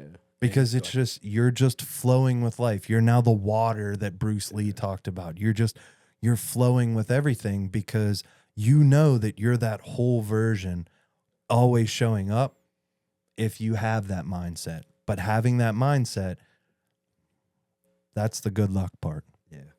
Yeah. Absolutely love it. I'll keep ripping off that. Question number 4. What helps you slow down time in your daily life, even when the world feels like it's moving faster than ever? For me, I hit on a bit. Meditation is something that I hate it. I think it's stupid. I don't like it at all. I'll be the first to say. You ever met someone that maybe you have, maybe, and I would like to be that person one day. I love meditating. Oh my God, it's my favorite part of the day. And I don't know if many people would say that. I don't. But I would like to be that person one day. That being said, I do know that every single time I do it, I feel better for it. Every single time. It's so crazy. Why would I hate something that makes me feel better? That's so stupid. But in all reality, because you love things that make you worse. Well, I mean, twisted plot. Yeah, I mean, yeah, plot dude. twist. Yeah, dude. Shit. Damn. Let me just think about that one for a minute, dude. I mean, yeah, but those are I'm not saying you personally, but I'm just saying for your statement. No, but those are the easy things in life. The easy things in life, no fulfillment whatsoever, and they kind of just get you by in the current moment, but they do nothing to progress you into the person that already exists, but you just haven't aligned with that version yet. So meditation's one thing for me where it's like, okay, what is the number one thing I could change about me that I think would have like the biggest effect on me on a daily basis? And it is slowing my fucking brain down, just slowing it down and not worrying about like every single thought that is rattling around, aligns with me, all this noise, all this bullshit of like, oh my God, I got to make sure that I call that guy on Monday and I forgot that I had to call the student loan people and I got to build the cabinet and oh my God, the TV needs a mount and did I clean the litter box and what is for dinner and and it's like, I'm not going to get any of that shit done. Like that shit's just rattling around and like, You know, and that's just like, those are tasks. Those aren't even like thoughts about your life and your existence. And does my fucking brother love me or whatever? Like, those are all crazy shit. Like, yeah. And like, of course he fucking does. But there's like things that just, he better, motherfucker. But like, you know, on that, like, there's something to be said about like understanding that with meditation, I'm able to slow myself down. I'm able to like watch thoughts come and then go, and realizing that like that has no weight, that doesn't align with me. If I choose that it doesn't align with me, then it doesn't. I'm actually able to like cling on to thoughts. I'm like, oh wow, that's a really cool idea. I've never thought about that way. I'm gonna keep that one. Oh, that one. Oh shit, yeah, maybe I shouldn't shit my pants at work so I don't have to be there tomorrow during the meeting. Oh, you can't keep me here if I shit my pants. Okay, that one should probably go. Let's let that go away. You know, like those are like little things that you could just let go or cling on to. In meditation, I think for me, the breathing and slowing down and just opening your eyes after and be like, oh, like this is pretty sweet. We talked about really odd story. I don't know if we talked about this in the podcast, but went to a music festival once down in Station Square, and we had a completely sober discussion on how when we walked out of the porta potty, you could be walking out into anywhere in the world. You could be anywhere when you're. I know, crazy. Anytime you go through a door, you're walking through a portal. 100%. So when there's two porta johns sitting back to back to each other, one homie goes in one porta john, the other homie goes in the other. You can still hear each other. You're talking. But what happens on around outside of you? Do these porta johns just magically move into a new realm? I don't know, man. But Twilight Zone totally type sober shit. conversation. Yes. Anyway. Twilight Zone, baby. Yeah, Twilight Zone shit. So like for me in meditation, when I open my eyes again and I go inside and then back out, oh wow, outside's pretty fucking sweet. And now I'm aligned with who I am and able to offer my inner self to the outer world in the best way possible without worrying about who I have to impress or what I have to do. It just it lets me take appreciation of where I'm currently sitting, what I currently have, and does so much for me on that instance. Yeah, meditation makes you enjoy the inside world. Mm-hmm. There's a whole world inside, brother. Because unfortunately, my inside world was just constantly spewing all kind of shit at me. I wasn't taking the time to listen to it. It was just like, here's 1,000 ideas, man. Here, go do this, go do this, go do this. And you're like, bitch, chill out. I need a second here to breathe. And so when you take that time to meditate, dude, I don't know if I'm that guy who loves meditating because unfortunately, most of my meditations turn into me falling asleep for 30 minutes. Hey, that's a good meditation. Like I wake up and I'm like, yo. But is it good I felt sleep? like You wake up like, what the like, where the fuck was I at? Sleep. Like, oh shit, it's nighttime? One of them sleeps? Yeah. That's good shit. Yeah, That's yeah, meditation, yeah. all right? Yeah, it Yeah. feels amazing. I still love the laying in the sun, in the grass, meditating, laying in the sun in the grass, and a nice warm is grass. hitting you. Man, Dude, the grass that is warm. The sun's on. Everything around you is the same temperature. The Yep. grass below, the sun above. that's the bee's knees. Nails When it. you wake up from one of those meditations, or you chill out in the grass, Bro, that's that was so much. That was so well explained. I could almost feel the grass cuts. Mm-hmm. I could almost feel the little dude. grass I know cuts. exactly what it feels Yeah, like. you can feel the little grass cuts the way you fucking explained that shit, bro. Yeah. God damn. Yeah, but thinking about like as above, so below. If there's such a huge world above you and around you, then like how often do you also recognize that that entirety and that wholeness is also inside you and somehow beneath you as well? Like it's crazy. Like, and that's like taking care of your nervous system. It's like a fucking traffic flow or whatever it might be. And like recognizing you have to take care of yourself just as much as you would the outside world inside. God, dude, easier said than done. Well, they like to say that there's these fancy little energy centers that go the whole way up your body. And when you finally get the opportunity to get them all in alignment, like in Hercules, the Disney movie, whenever they're waiting for all the stars to fall in a line so that they can unlock the monsters that are down beneath. Kind of interesting once you start unlocking those energy centers, like some freaking Dragon Ball Z shit. Yeah, it's gonna It's pretty gangster. Hell Yeah. We need Titty to come tickle his chakra a little bit more. We'll get his ass in here for sure. Chakra man. Yeah. All right. So outside of meditation, is there anything else that you think of when this question's offered to you? Oh, what sounds absolutely hilarious because it just goes against the entire the entirety of this. when I do not look at the clock, Hmm. that is when time slows down for me. For instance, even just Friday night, I looked at the clock. It was 9 o'clock. Got over there at like 5. Like, holy shit, we've been building for the last 4 hours? I would have never taken any stock. It felt like we had been building for 4 minutes. You know what I mean? Like, I until I looked at the clock, that was when a denomination of time was put on that, what I was doing. Yeah. Until I took any awareness of, this is when I started, this is what time it is right now. Nothing mattered. Yeah. That clock didn't matter. It didn't matter how much got accomplished. It didn't matter if we were done or not. I was just having fun. We were enjoying ourselves. Yeah. And so that's where, like, when I don't look at the clock, that's how life finally slows down That's for me. beautiful, dude. Yeah, absolutely. And it's so crazy because everything feels so built around time and the construct of time, because that's what it is. It's just built to make sure that we're optimizing every minute. It's exactly what we're talking about. And you're like popping your head above the box, like, oh, dude, look at me. I'm out here fucking just living life. And then unfortunately, the world comes by, get your fucking ass back in the box, bro. It's 24 hours in a day, But also, if you don't take any into stock that it's finite, or that you put any type of, I guess, a beginning and an end to something, then it just always is. So there's no significance if there's not a beginning and an end. If there's not a finite amount of it, then what's special about it? Yeah. Yeah. And so it starts to become hard, because as much as you want to sit here and go, I want to slow time down, if I don't appreciate it at all, then all of a sudden I'm going to be 60 years old and I was 30 just yesterday. I have no clue what the fuck I just did for the last 30 years. Yeah. Do I know what I just did for the last 30 years?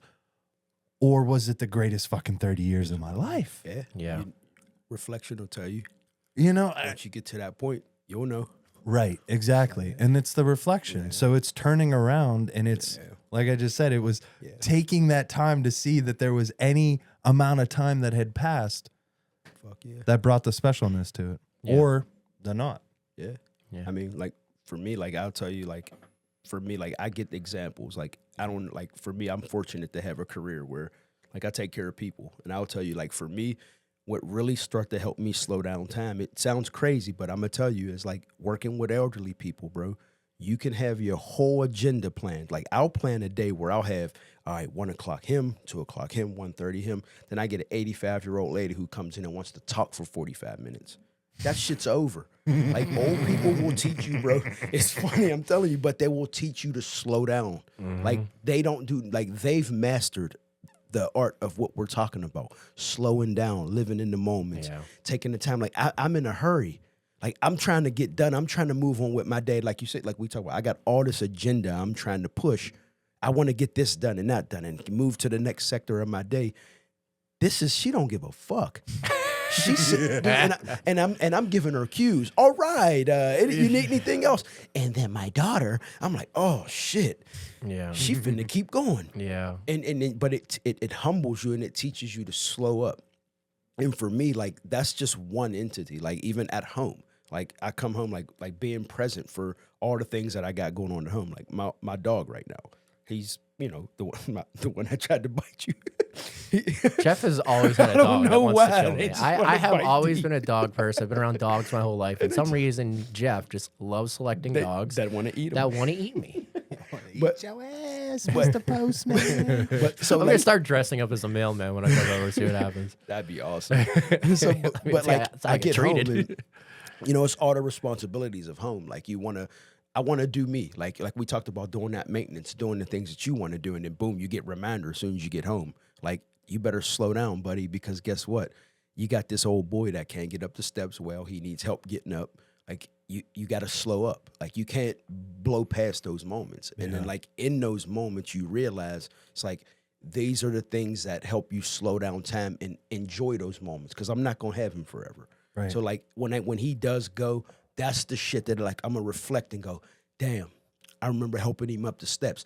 damn, I remember he tried to bite my man. You know what I mean? Like, you know what I mean? Those are the things that help you. It sounds weird, but like they help you slow down time because you realize those are the moments. Like that, it helps you. Like you got to slow up, and then it's reminders. Like I get reminded every day of those things. Like I come home to that. I go to work to that. Like no matter where I'm at, I'm getting constant daily reminders that life sometimes can just be slow. Some days, okay, you will progress quickly and get shit done and move quickly, but like there are times where you have to be present in moments and you have to be there to like for your mental space. Like because like you said before, D, like, you can't just keep going and going. That's the anxiety, the stress, that all builds up. Then you're fucked. Now you ain't doing shit.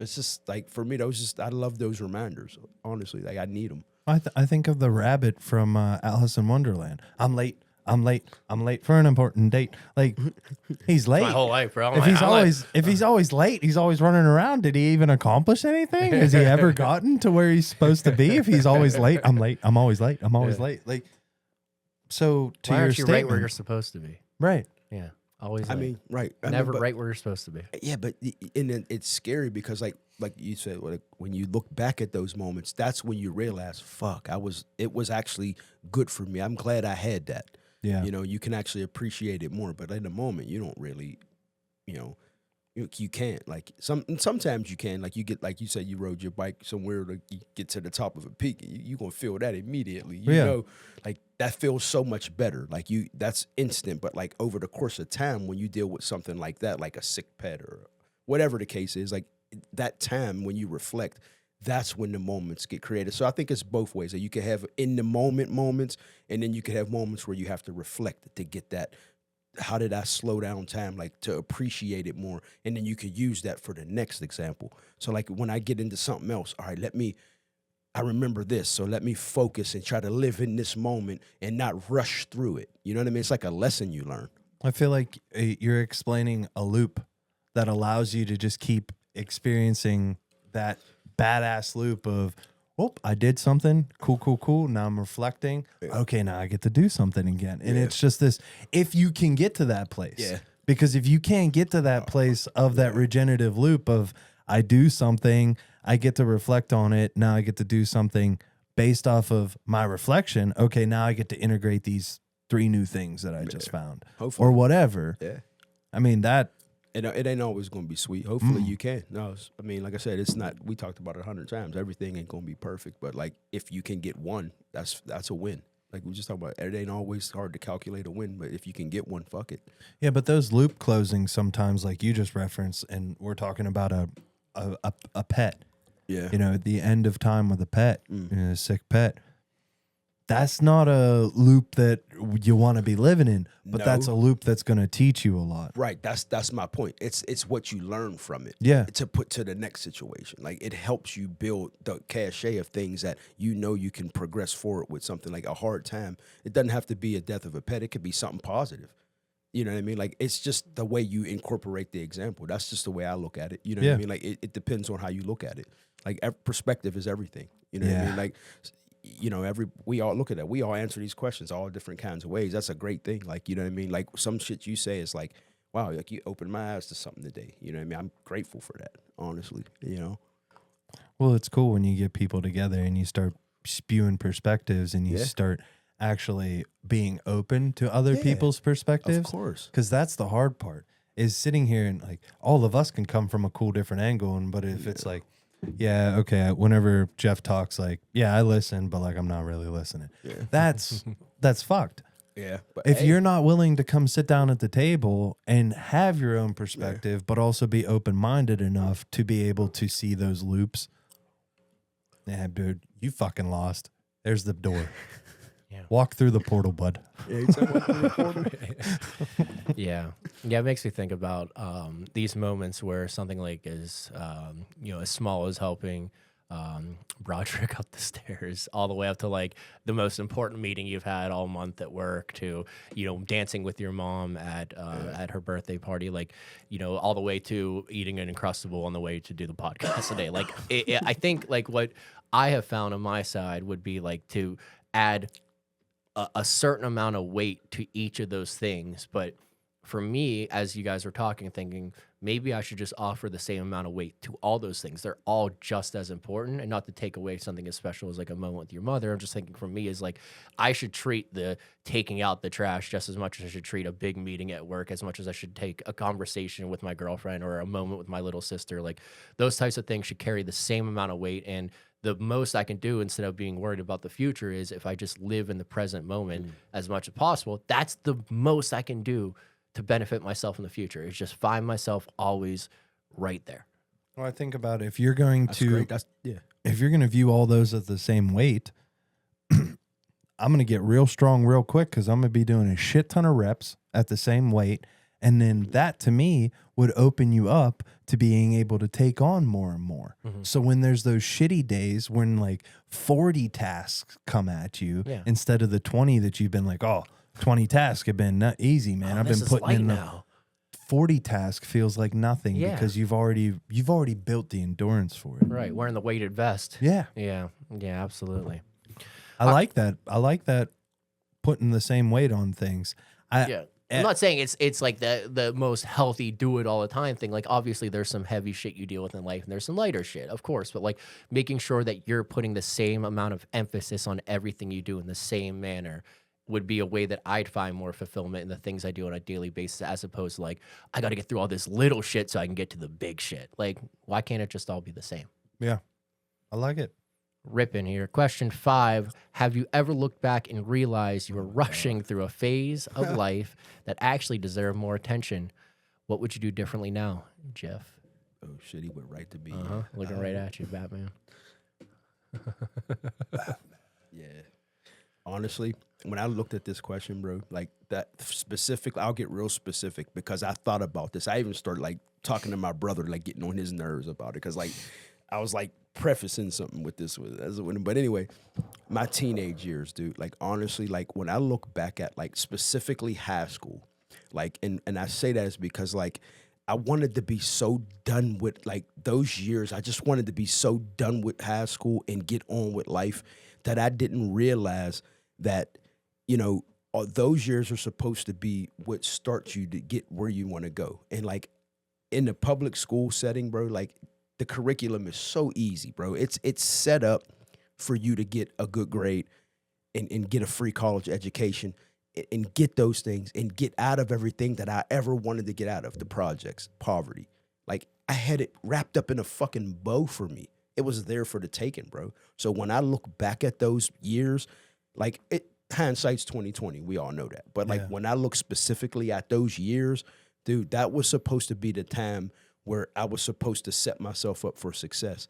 And it just didn't work for me. Like I like really like thought hard about that. Like I chose to have fun.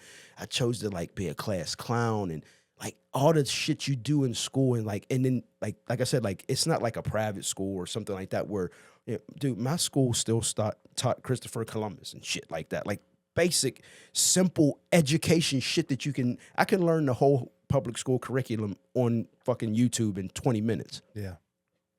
And if you just did that, like I know so many kids right now that did that simple, easy thing. Like, and it chaps my ass when I think about it because like I'm at where I'm at. I'm proud of who I am, who I've become. Like, honestly, I'm cool with it. Like these things make you who you are. But like when I look at that specific like block of time, I could have been where I'm at now at 22, 23 years old. That's just, you know, I just feel like I wasted those years. And like now I'm 35. I just got starting my career at 35. You know what I mean? Got out of high school. Got out of college, got done with that at 35, bro. So like it's bitter for me, but like you said, like I can look back at those moments now and make myself better. I know how to maneuver when things are serious. Like, but I don't know, bro. Like that's in a nutshell for me. Like, yeah, I mean, I would, if I could go back, I would just lock in like I am now. I would focus and take that free layup, bro. It's a free layup. Like they got now some shit called like the Pittsburgh Promise, like where you don't even need fucking straight A's, bro. You just need like a C average or whatever. You get free college, free money for college and shit. Like so many people just ignore that and shit on that. But like for me, bro, like it hit home for me because I could have specifically got out of all the shit I was running from early. Like, so I mean, it just hit different for me, bro. Like, seriously, it just do. You know, I know it's like being tough on myself, but you know, when I look at those years, bro, those were the years that were supposed to propel me in life, and I fucked it up. Yeah. You know? I could beat myself up too, dude, because I look at going all the way back to when I was real young and thinking, man, I just want to get older because no little kid is going to be able to change the world. I got to be older. I got to be older to be able to change the world. Why is the world like this? Why are we fighting each other? Why aren't we like, this doesn't make any sense. Yeah. And I kept wanting to be older. I thought, I'm going to get older and I'll be able to change the world, man.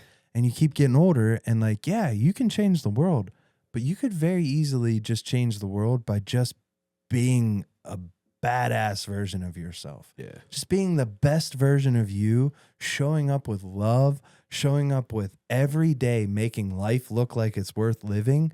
You can make all that change happen over time, compounding.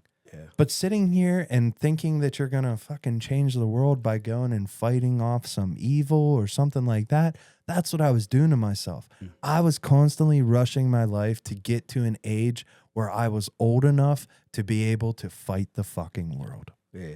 That's what the fuck I was doing. Yeah. Constantly. I was constantly trying to get older. Man, I'll just go off. I'll get my engineering degree and then I'll be able to make money and then I'll make the money. I'll be able to do this and I'll be able to go fight the world. You think it's going to be so fucking sweet.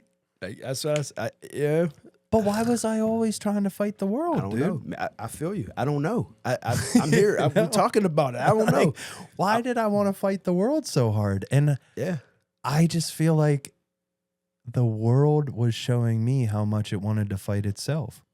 And we're fighting ourselves. We're constantly fighting ourselves. We're constantly deciding if we're the animal or the spirit. We're constantly trying to decide if we want to be the beast or the angel.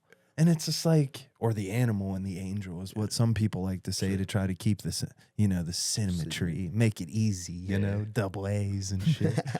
But like, we ourselves as a society are either being manipulated by somebody else, being manipulated by ourselves, or just completely lost that we haven't woken up to who we truly fucking are. And so we ourselves are still fighting ourselves on, where do I put my attention? Like, do I greed, power, sex, all that type of stuff. I love that. That's fun. Yeah, that gets me to the next level. That gets me more schmeckles. More schmeckles to me. More schmeckles means more power. If I have more money, then I have more power. And then the version of you that's that angel, that spirit's like, bro, you don't need any of that shit, man. You had everything you ever fucking wanted. You were everything you ever could fucking imagine. Why are you fucking stressing? Yeah. But if you were just able to sit there and go, yo, I can utilize both these motherfuckers to my benefit, I would have been in such a better place at such a younger age. I don't have to choose. Yeah, I don't have to choose. Yeah. And that's where I'm at. That's what has changed for me. That is what has allowed me to start not rushing at life, because as much as I say that, and you're like, oh, this guy must be like, how long has he been on this train? Probably maybe 6 months. Like, I mean, if we're being real, because I started this Scooby Ruby Media 3 years ago, and I was rushing that. I got to get this done. I got to get to this next level to be able to I got to get out of my job to be able to do this. And it was like, bro, what part of the journey have you enjoyed? You've come up with all these great ideas. You have all this great roadmap of what you can do. So now balance building that roadmap with all the fun hobbies that you want to do, with the training, with being able to be there for the people around you. And the fuck else do you need to know? Yeah. There's nothing else that you need to stress over. You're you, man. And that's, to me, it was slow down and enjoy the ride is the second part of this. And we've said it so many times. I was going to say, yeah. And it's so cliche, but it's slow down and enjoy the ride. But it happened so quick, like you just said, though. Like, I'm talking about my high school years, what I missed, and you're talking about, like, you know, like, you'll get there. Like, if I would have just known, where were you at when I, you know, like, right. I needed a voice in my head to say that. You know, that's the thing. It's like, it's good to come to that conclusion now, but like when you're in that moment, you don't fucking realize that shit. Like if you could just give yourself some grace in those moments, it'd be great. Bro, 'Cause you then just hit it so hard with the grace, man. You Yeah. just hit it so hard Got because to. you can look back and you can really, really fucking go into a dark place real bad. Yeah. if you finally hit that awareness and it becomes that curse. Yeah. It's not a blessing. It becomes a curse because then you start going, what the fuck did I do with all that time? Yep. You start becoming real hard on yourself. do that. And Yeah. don't do that. Don't Please do don't do that. Yeah, you get it. Please don't do that. Okay. Hey, I mean, Thanks, Zach. No, I feel like you're talking to me there because I was not talking no, to but you. but that's like, I think that's why this stuff hits those because like that again talking about the beginning episode, taking advice for what it is like. Shit will resonate differently, and like yeah, like I completely respect that, man. It's just like the slowing down, enjoying the ride, and like trying to just like make sure you're cool with exactly where you are. Like I know, I think would you say last night you're not a fan of it is what it is mentality. I can't remember how I exactly Yeah. phrased it, but I'm definitely it is what it is. Till it ain't. Yeah, there's something to be said about that phrase. And as much as like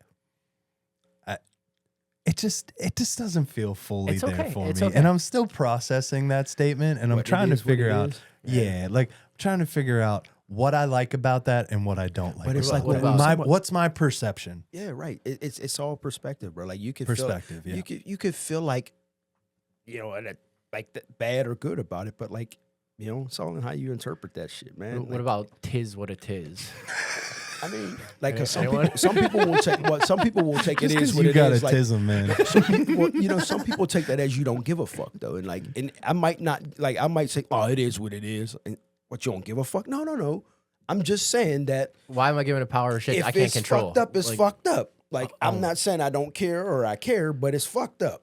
Well, that's you where I know? was going with it. Where you saying slow down, enjoy the ride. Like the is what it is mentality would benefit someone like me because I get so hyper focused on things that I cannot control. Yeah. Holy shit, bro! Like I'll sit there again. Like I hate to go down like the work mentality, but it's a good way to learn and to grow as a human. I think and for me, like why am I so hyper focused on what?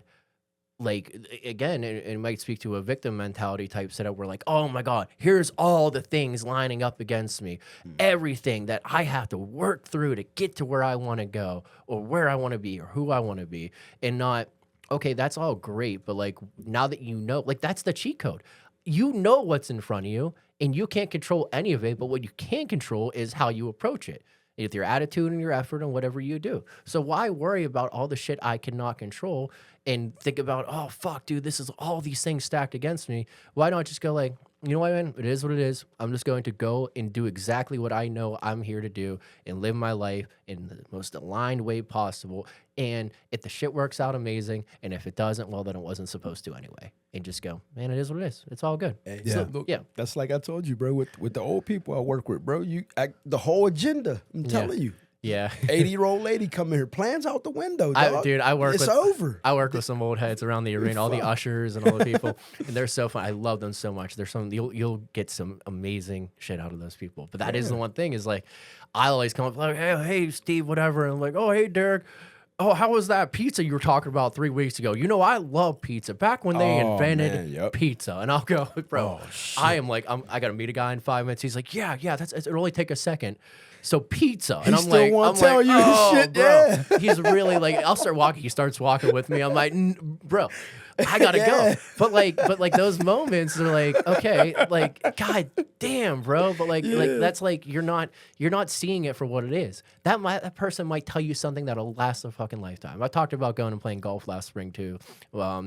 90-year-old guy. I'm like, oh my God, this guy's gonna fucking slow me down. I took more from playing 9 holes with that guy with golf than I ever had playing golf my entire life. And I thought it was going to be a burden, but it was a blessing. And and it's all about how you choose to view it, what lens you choose to view it through. Fuck on yeah. that side too. It's a great way. It's the second phrase of that statement that I don't like. What? It's it is what it is. That's how we have always done it. Yeah, okay, that's That's what Whoa. it was. that's a whole I different don't phrase. That's a like- whole different. What a way to ruin a that's- great phrase. Right. Yeah. Why would they add that? It's just union guys. It's union union guys. guys. It is what it is. That's how we've always No. done it. And I don't like that was the so there's two completely different ends of the spectrum. Yes. It is what it is, can stand alone in a way different context yeah, than it should. adding this second. Well, that's how we've just always done it. If I was, it is what it is, I would want a divorce from that. Yeah. 100%. I would want divorced. I like that. I would definitely want divorce. Like you got a bad stigma because Yeah. like fuck that. Like I've made a career of that shit. Like everywhere I ever work, I'm the dude who pushed the boundaries. Why are we doing it this way? This doesn't make sense. Like, and we have meetings and they're like, oh, well, we've always. I don't care. Like, so what? We've always done it like that. And look where you are, in the makes same no fucking place fucking you've always been. It's crazy, bro. Oh, why are our numbers staying the same? Why can't we grow? Have you like, ever seen that meme where 50's don't like fucking know, eating maybe. a bag of chips and shit? Yeah. And he's like, me about to get ready for the problems I warned my job about 3 months ago. Now they happening. That's all the times. Like you warn these motherfuckers and they just go, well, we've always done it this way. And they hired my job. They hire new managers all the time, and they don't know the past mistakes of the idiots before them. Yeah. So some idiot up here goes, hey, well, we've always done this, and they shoot it to us. And it's like, I've been here 6 years. I've been watching y'all do this for 6 fucking years. Yeah, and that's a whole different argument because then Ain't it goes worked the other 6 times. Yeah, and that's like the cheat code we're talking about, right? It's nuts. That's the cheat code though, because like those are things you can absolutely control. In a world where you can't control a lot, you actually know what you can do to change, but you are too ignorant to do so, and that can stem into your individual life where I'm like, bro, I know that if I just woke up every day and I did 50 push-ups, I wouldn't have some flabby ass titties when I put on my t-shirt, bro. But no, I just don't give a fuck. So like yeah, that's how it's going to be, bro. You're choosing that is something you can fully agree to change about your life, and if you're too ignorant to do so, then you're in hell, bro. You are living in hell, unfortunately. You are choosing to live in hell and not in heaven. You're choosing to live in fear and not love. And that's just like, you love yourself, go do the things you know that will take care of yourself. Not, I'm just scared of what if I'm too weak, or what if I embarrass myself? Like, no, go do the thing that you know you need to do and that you can control, and stop worrying about everything else. Perfect example. I hate this job, so I'm going to walk in the door instantaneously already pissed off and approach the day with a shit attitude. You can see it on my face. You don't even got to approach me. You can see it in my freaking demeanor. Can we get a look? Look right in the camera and do it. Just like, you can't even do it straight, you motherfuckers. It's so, because you literally have to make yourself like, look like that. You're like, I'm going to put on my angry face now. Dude, you know what I did at work recently, dude? I just changed my password to my computer to I hate it here 26. No. So every time I log in, you're screwed, I gotta put in bro. I hate it here. You cooked yourself. I You hate cooked it here. yourself, bro. Even on a good day, I'm like, this is a good day. Your I IT hate it department is watching your keystrokes. Like, why does he type "I hate it here" every single fucking day? And I put 26 God, exclamation 26. point. That's my reminder though. He's logging the years. Finish school. So every day I walk in there instantaneously already pissed off when I could have brought a lot of light to people. When that nice ass old lady comes around the corner and she's like, Zach, how your day doing? You're like, fucking horrible. Yeah, bad. Shit. Not doing good. And they're like, you can just see their demeanor on their face change. Yeah. And then they're like, well, I guess I got to talk about something not happy then. They don't want to tell you about the good things in their life. Well, what would the little Zach and what the change of the world want to do in that situation? Little Zach would definitely have been like, hey, how you doing? Hey, good to see you. We're walking here. Hey, we're talking here. I do believe though that sometimes we have to go through those shifty times to come out as a more just person though.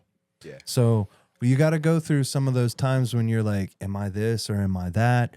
Am I a good person? Am I not? You start to sit there and you start to balance those things of yourself for you to be able to then create that more just, that more, symmetrical, that more clean version of yourself, that more polished would be the word I was looking for. Yeah. Of who you want to then show up as tomorrow. Yeah. And I think that's where this, putting too much attention or not rushing through life, if you're constantly rushing and rushing and rushing, you're going to be going through a lot of those shifty times because everything's going to feel like a shifty time because you're not in alignment at all. Fucking shifty, dude. Why you always shifty, bro? Oh, shifty. Shifty Nicks over He's here. a shapeshifter. Okay, so I'll throw kind of my thoughts here real quick, and we'll move on to the final question here. I think for me, I see a lot of things changing. How like whether we're talking about honestly death or birth or whatever. I've had 1, 2, 3. I just talked to another one, 4. Like so many people having children, and not to say like that's something that I think it's absolutely beautiful, and I think that that is incredible, and maybe that is right for me one day, maybe it isn't. I haven't decided on that, and that's perfectly fine. But for that moment, and sometimes those things are planned, and sometimes they're not, and you know, some just like unfortunately death, like not. I don't think anyone's planning, like, you know, whatever.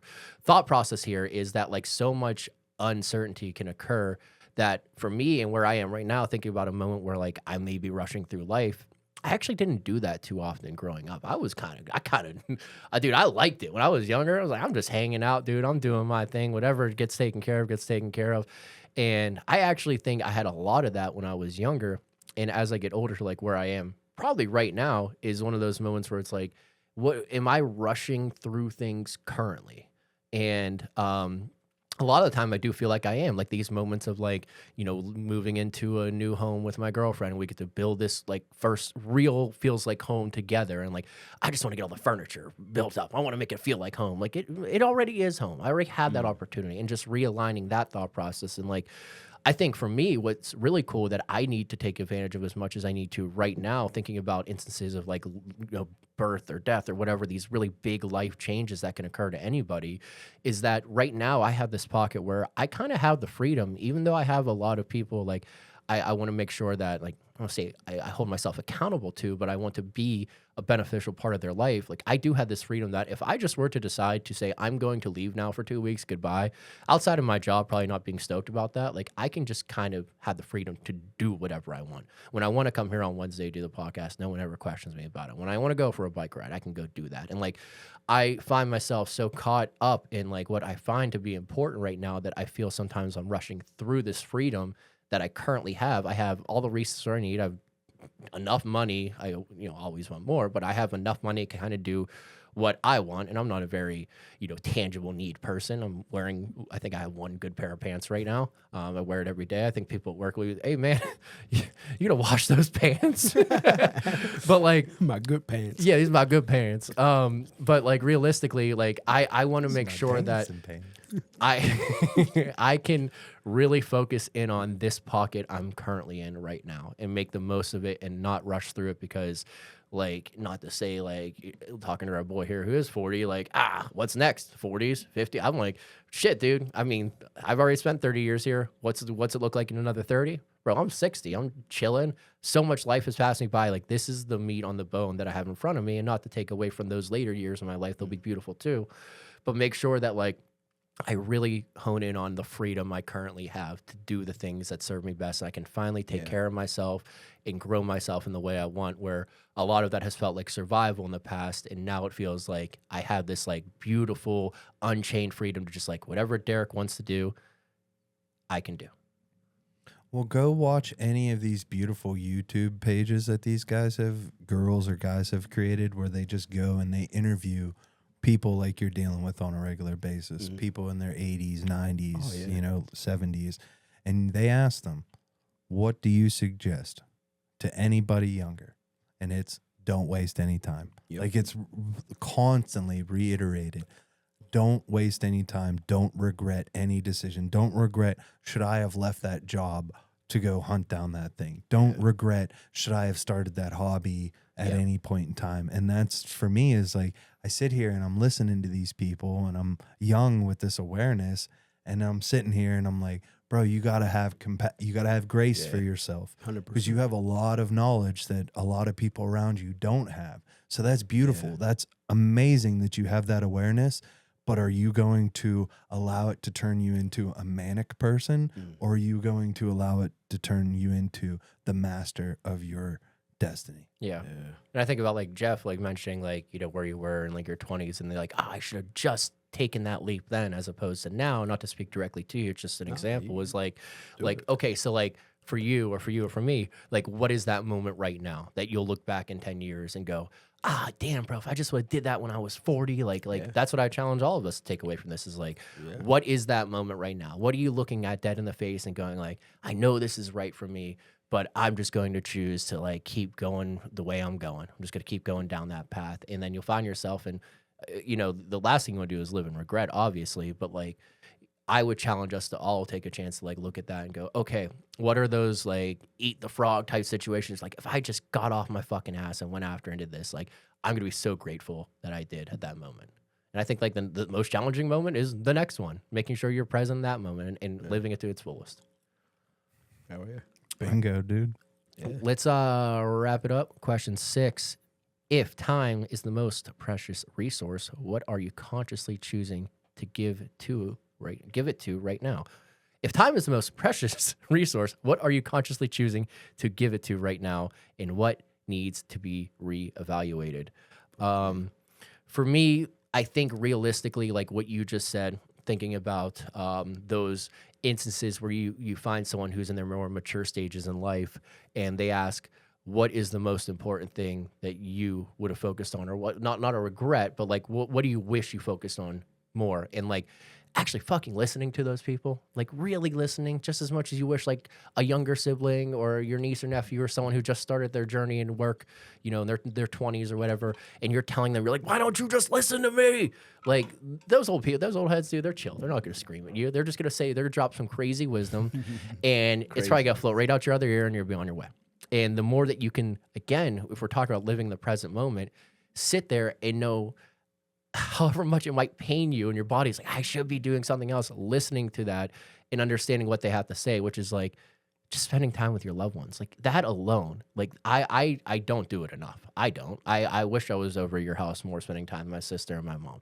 I wish I was out at my dad's house, spending more time with my dad and my little sister. And unfortunately, the constructs of time and society keep us all in blocks and doing this and that. And it becomes tough, man. But like what I don't want to do is look back and go, oh shit, dude, like, were you really that busy? Like, were you really that busy, or were your priorities just not aligned?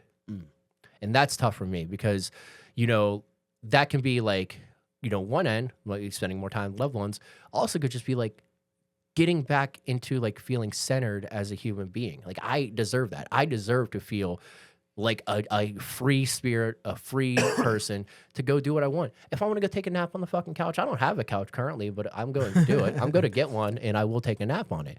And if I want to wake up and not do shit and ride my bike and sit around all day, then I'm going to do it. And if I want to, you know, help build our new platform on an app for the podcast, I'm going to go fucking do it. Like those are things I want to do. And I need to figure out how to like, you know, look at what's in front of me, recategorize without making it too much of a job. Like I don't want life to be a job. That's where you suck all the fun out of it.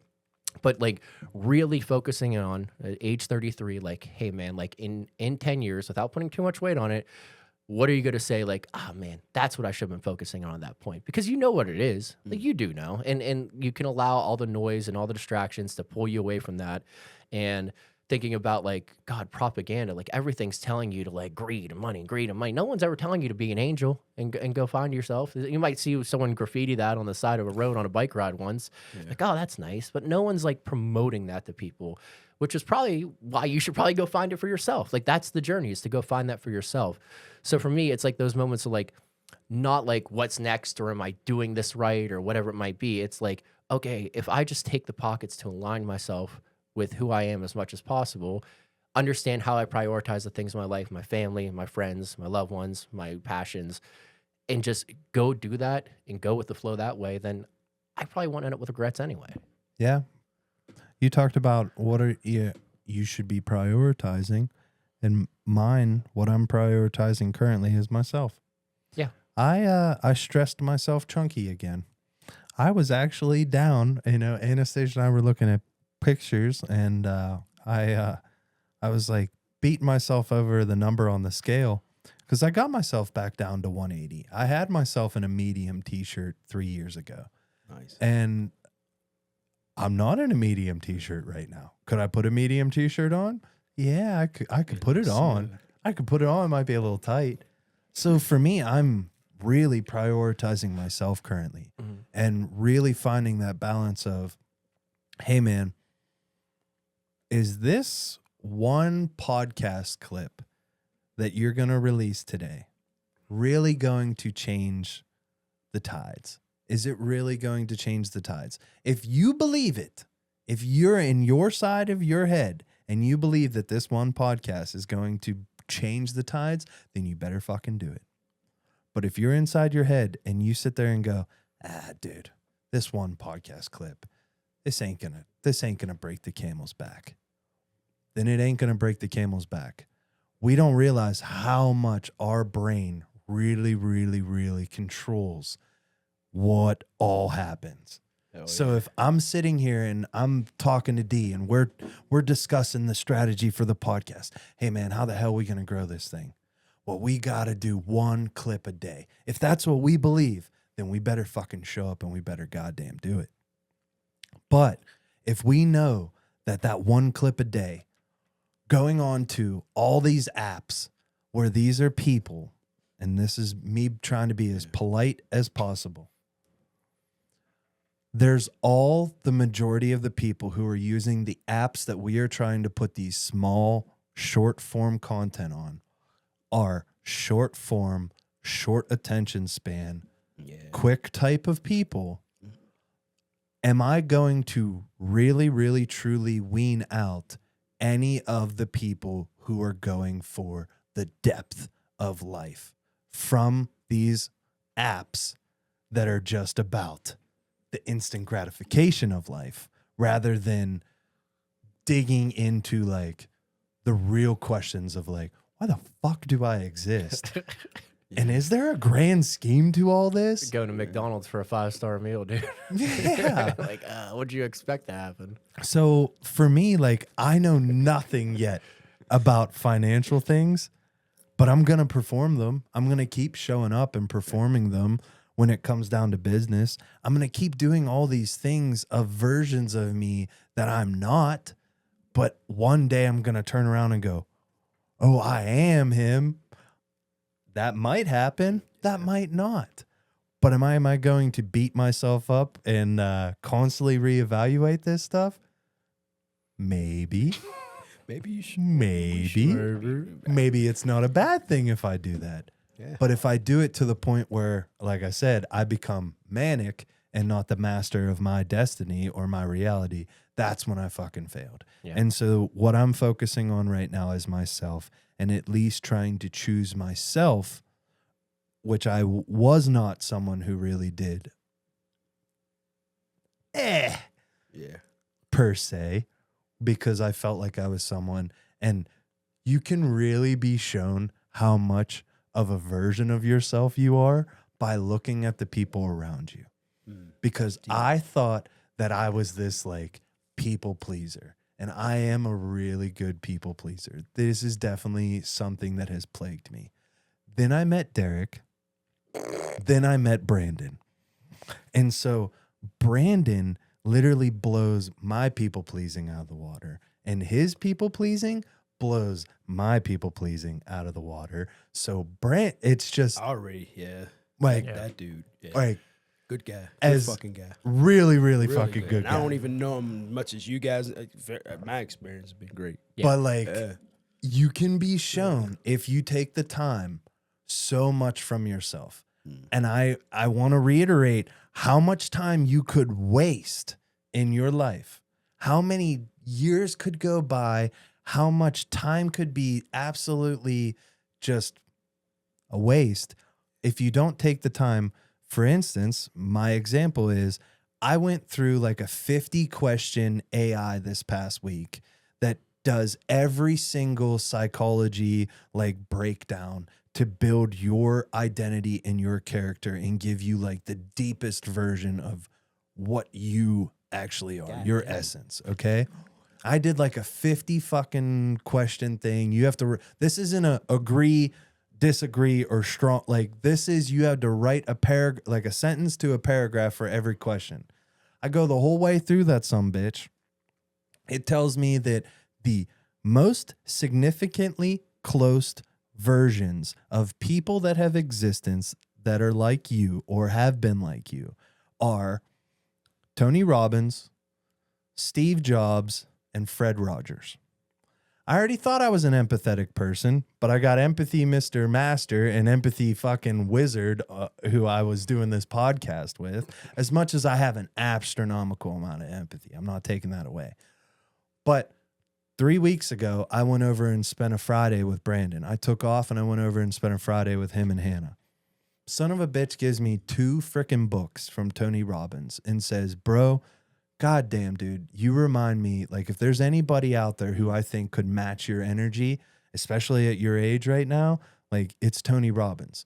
Did I need to go fill out a fucking AI goddamn app, spend an entire afternoon doing that, all for me to just be shown the exact same thing that people who I love, cherish, and respect their opinion already had been telling me?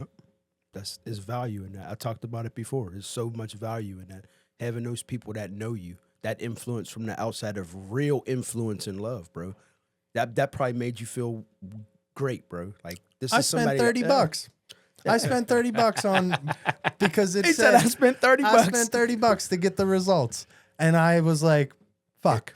Titty gave me $30 worth of results 2 weeks ago. In 2 seconds too. He just been knowing. He been building that cachet and just, oh, you know what? I read this. I know exactly who this is. Yeah, that's great, man. It's just so often we can waste so much time by not taking any stock into the people who, like, if you really, really respect somebody and you love them and you cherish what they think or their opinions, and they're telling you things about yourself, and you're going, D, You don't know the real me. you don't know me. No, that's not me. Fucking shut the fuck up. Yeah. Take the compliment or take whatever it is, whether it's positive, good, whatever way you can perceive it, and fucking Play-Doh the shit out of that and mold it into a different structure that you actually will be proud of. Yeah, very true, man. And even for me, like I hit on a bunch of things where I want to spend more time around other people. That's not for them, because you're right. I have been very guilty of the people pleasing. It's that alignment has, and it's all the same thing, but it's for different reasons. Before, it's like, oh, I need to spend time with my parents because I only have so much time with them.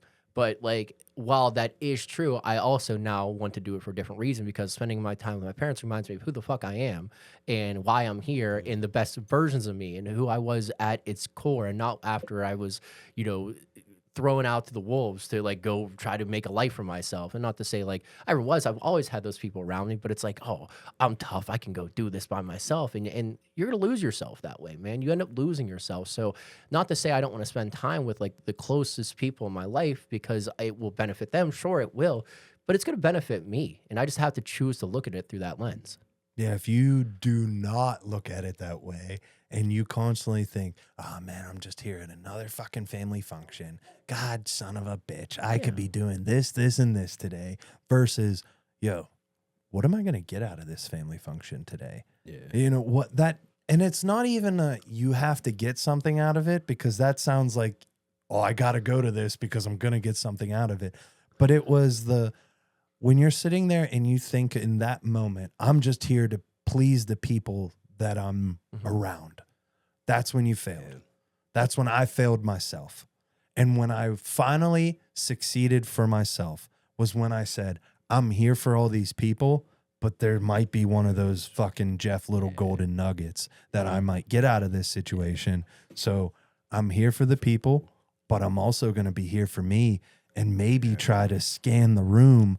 And where's that old head who's just sitting in the corner going, blah, blah, blah, blah, blah, blah, blah, blah, blah. And it's like the greatest fucking thing that's been said in the last fucking 5 family events, and no one paid attention to old Tommy in the corner. Old Tommy in the corner ain't got his day to shine yet. He's been spewing fucking gold, just sitting there chewing on his tobacco in the corner, spewing gold. Ain't nobody giving Tommy the time of day. Yeah. But you're that one person who takes what Tommy said and you end up integrating it into your life, and you go, fuck, I remember Uncle Tom. He was the gangster who gave me that one statement. Yeah, the question remains why. It's just how you're choosing to ask it. You go into the family function like, God, why do I got to do this? And not like, why do I have to do this? Why? Like, how is this going to benefit me? Not how is this going to deter me from what I should be doing? Because whatever you think you should be doing is not what you should be doing. Like, the why is, okay, I have to go to this family function. Why is the universe putting me in this pocket? What am I going to take from this to further me on my journey? Not why the fuck is this taking me off the so-called path I've built for myself? Because that path is bullshit. Well, we jokingly earlier said we love the things that don't do good for us, and we don't like the things that do good for us. Yeah. We made that joking statement earlier. So when you walk into those situations, you're already looking at it that way. Yeah. It's fucked. Yeah, absolutely. Jeffrey, ride us out, dude. You have anything to add on the precious resource of time? Honestly, like everything we talked about, for me, being a good person, like choosing to pour into me right now, like being the best version of myself I can be. Like, so like you mentioned, when I am 60, what are the things I'm going to look at when I'm 40 and go, fuck, that's what I'm trying to, it's funny you said that. Cause like, that's what I'm currently not put that way you worded it, but like, that's what I'm doing. Yeah. Like working on growing the person that I've always tried to be. Like since I got done with nursing school, dude, like that's where I've been, like trying to grow me, trying to finesse this career that I've started into something. Like that's the biggest thing for me. It's like, like I said, right now, I told you guys before we start recording, like I'm thinking about enrolling in my master's program and becoming a fucking professor, dude. Like that sounds good to me. Like Professor Ingram, dude. Like that sounds fucking dope, bro. Like, can you imagine fucking that? Pokemon trainer over here, bro. About the fucking morphin shit, Yeah, right. But that's it. Like, but like as far as reevaluation, like to piggyback off of that, like I'm reevaluating all the shit in my life that don't support the growth. Like anything that's going to stunt that growth, I don't need it. Yeah. And it's like what you talked about, bro. Like there's going to be things like you don't have to take it all. Like I'm going to get a nugget. Like shit's going to come your way in life. Shit's just going to keep coming. It's what you choose to take from it and do with it. And that's where I'm at. It's like my life is going to be what it is. And I need to learn how to go, okay, don't shit on it all the way. But if there's a silver lining, find it and fucking exploit that shit. And that's what it's about, bro. Like, and you got to reevaluate that shit every time. Like, I'm always reevaluating that shit every fucking time something comes up. I'm going to hit the reevaluate button and go, nope, not doing that anymore. That we can grow off of. This supports where I want to go in life. This motion is where I need to be. You know what I mean? Yeah. And that's just kind of what we've been talking about, dude. Like, you got to support that shit. But it's the being able to be consciously aware of that so that you could do something with it. If you can't be consciously aware of it, what fucking good is it? Honestly, I mean, you ain't gonna be nowhere. What good is it? Can't be conscious of it. Yeah, what good is it though? But some people just go through the motions though. Like it's, you know what I mean? Like they just constantly go through the motions and don't take time, like you said, to reevaluate. What am I really fucking doing? What is my purpose? Like, am I aligning with the wrong things or am I aligning with where I want to be? And that's what you have to do. Like, and you can't do that unless, like you said, you got to reevaluate that shit. Yeah, and as we sit here and talk about time this entire episode, basically, that's the piece that ends up crutching all of that is taking the time to be able to do that. Because that's not I take an afternoon and I take every evening and I sit down for 5 minutes and everything's gonna come to me and I'm gonna be able to journal all this in 5 minutes. Like this is like boom, boom, boom, boom. Yeah. I'm building. It takes time. You're sitting there constantly building a Lego that you're spending every day building on that Lego, or you're painting a little piece every single day towards you finally get to that final painting. Like this isn't I got all the answers today. And that's what's hard is taking that time or chunking out that time when you're sitting here and we're talking about optimizing and being productive. Well, taking that time to think about how I'm going to get to that next level doesn't seem as productive as making sure that all of my needs are met or all of my survival is taken care of. When I'm sitting here and consciously, how am I going to pay my bills next week because I don't get paid until Wednesday, but the bills are due on Monday, that shit starts weighing on you. I don't know how you balance that type of stuff. because those are the things that I'm still arguably trying to get to a place of being consciously fully aware of, because I'm one of those guys where I'm like, well, money's fake. It's just fiat. I can do whatever to make that. So why am I stressing over money? Because at any point in time, like, I can go out there and I can make money. Any point in time, someone's trying to utilize someone else to make money. I can go use my back. I can go use my body. I can go use my mind, whatever it might be, to go make that money. So then I don't sit here and I worry about money. But then my bank account runs low and I'm like, oh shit, what the fuck? Dog, if you'd have just been more balanced, if you'd have taken any time to be a little bit more. If you would have slowed the fuck down, slow your ass down. Yeah, that's it. But 100%, bro. I feel you. Tell yourself how to find that balance when you're trying to not hold yourself so rigid to a schedule. And well, I got this schedule. I got to get all these things done. Bing, bing, bing, bing, bang. And well, you didn't get it done now. Now you're beating yourself up. And I sound like a broken record, because this is something that has absolutely plagued me like no other, is beating myself up over not getting those things accomplished. And that's where I'm consciously working to change in my life. Nice. Hell yeah, dude. I think that's a good one to write it out on. I think we've talked a lot here about how we're going to cherish the time we have, how we maybe reflect on how we spent our time in the past, talk about spending money, talk about spending time, man. How are you going to spend that time here in the future? So right out here, Jeff, anything to offer? Zach, anything to offer? My biggest thing is finding the balance, because there's going to be times when you're ready to be locked in and advancing to your next level, but you're going to have to be taking care of certain things that keep you there, and that's going to suck. Then there's going to be times when you're ready to be lazy as fuck for an entire day, and you're not able to be lazy that day. You have responsibilities that have to get done. You have a dog that's got to get fed. You have a dog that needs to be walked that day. You have X amount of people in your life who, my piece is in that chain of commands of, like, when you're at work, this person does the invoicing, or this person creates the purchase order, I'm handling the project, then it goes to invoicing.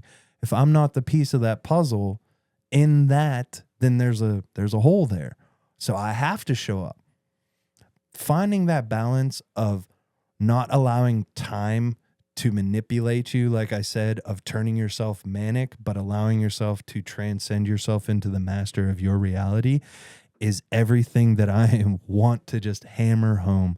Because one day, laying around and doing nothing for a day per week is the kind of life right now that I would really, really fucking love.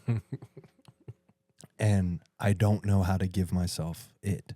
And I've been slowly doing it. Like yesterday, for instance, I went for a big ass bike ride, came home, and I just did nothing. But I woke up this morning and I went to bed at like 6, 7 o'clock yesterday. After I got home, we got some food. I ate and just passed out. I was down for the count, dude. Didn't set up the room. Woke up this morning. Anastasia just cuddled in on the couch with me yesterday. So I had to clean the bathroom this morning. I had to do it all. She was going to work. Like, I was fucking stressed this morning, dude. Like, getting all up on her. Like, Hoss, I need you to be there for like, blah, blah, blah, blah, blah, blah, blah. Bro, the fuck are you so stressed about? What are you stressed over right now? And it's because you put way too much emphasis on yourself that was not needed. You built something into your time that absolutely fucking floored you, that was not needed. Yesterday, I was so happy going to bed early. I was like, man, I feel great. This is awesome. I'm just going to rest. This is going to be fantastic. Then I wake up and I'm like, you dumbass, why the fuck did you do that? What the hell did I just do to myself? I started out my day in not the sense of being appreciative for yesterday. I didn't give myself any grace. And that was where I was trying to come around to, was there's going to be so many days. And that's where this balance of that I'm talking about, there's going to be a lot of grace that you're going to have to give yourself for allowing yourself on those days when you want to be lazy and you got to work your ass off. When you want to work your ass off, but you got nothing in the tank, you're going to have to give yourself that grace to say, I just don't got it right now, but I know I got it. Not today. Not today, but I know I still got it. I got that dog in me, but I don't need to bark today. Hell yeah, dude. Anything, Dad? No. Cool, dude. Yeah. Not today. Balance, man. Balance is balance and grace. I think Balance those are and two grace. things you said about 150 times in the last 2 hours. But those are the two most important words. I will take. You can't conquer the world in one day, and you can't beat yourself up when you don't conquer that day specifically, when you choose not to bark, just as Ruby decided to. Beautiful. We always say on the podcast, don't trust us, trust yourself, because you know what's best for you. You know how to prioritize your life and spend time and cherish the things around you, and making sure you take a moment for yourself to just take a deep breath. And it's okay to watch the world pass by. You don't have to always be out there conquering shit, man. So we appreciate you guys as always. Thanks for riding along. We will see you guys next time. Later. See you guys. Peace. Look out for the gang's next release, episode 63, Traditions. How do I honor history and myself? Respect your elders is something that a lot of us were programmed to believe at a young age. Well, what if your elder was a horrible example and someone who you could never imagine yourself growing up to be? What do you do then? Well, join the squad, as this one might get a little spicy when we start talking traditions and all those around us, our heritage, and basically family trees too, maybe? Well, let's see how far the squad dives on this next one. We'll see you guys there. As always, we give you 2 little sneak peek questions out of the 6 from the episode outline for the next one. Let's go ahead and give you question number 3. Can you love or honor someone while actively rejecting the way they lived or what they believed? What's that boundary feel like in your life if you've experienced it? And then let's go ahead and give you number 5 from that. What does it look like to build your own version of legacy? Can you honor your past without being defined by it? Oh, see you guys on the next one. Take care.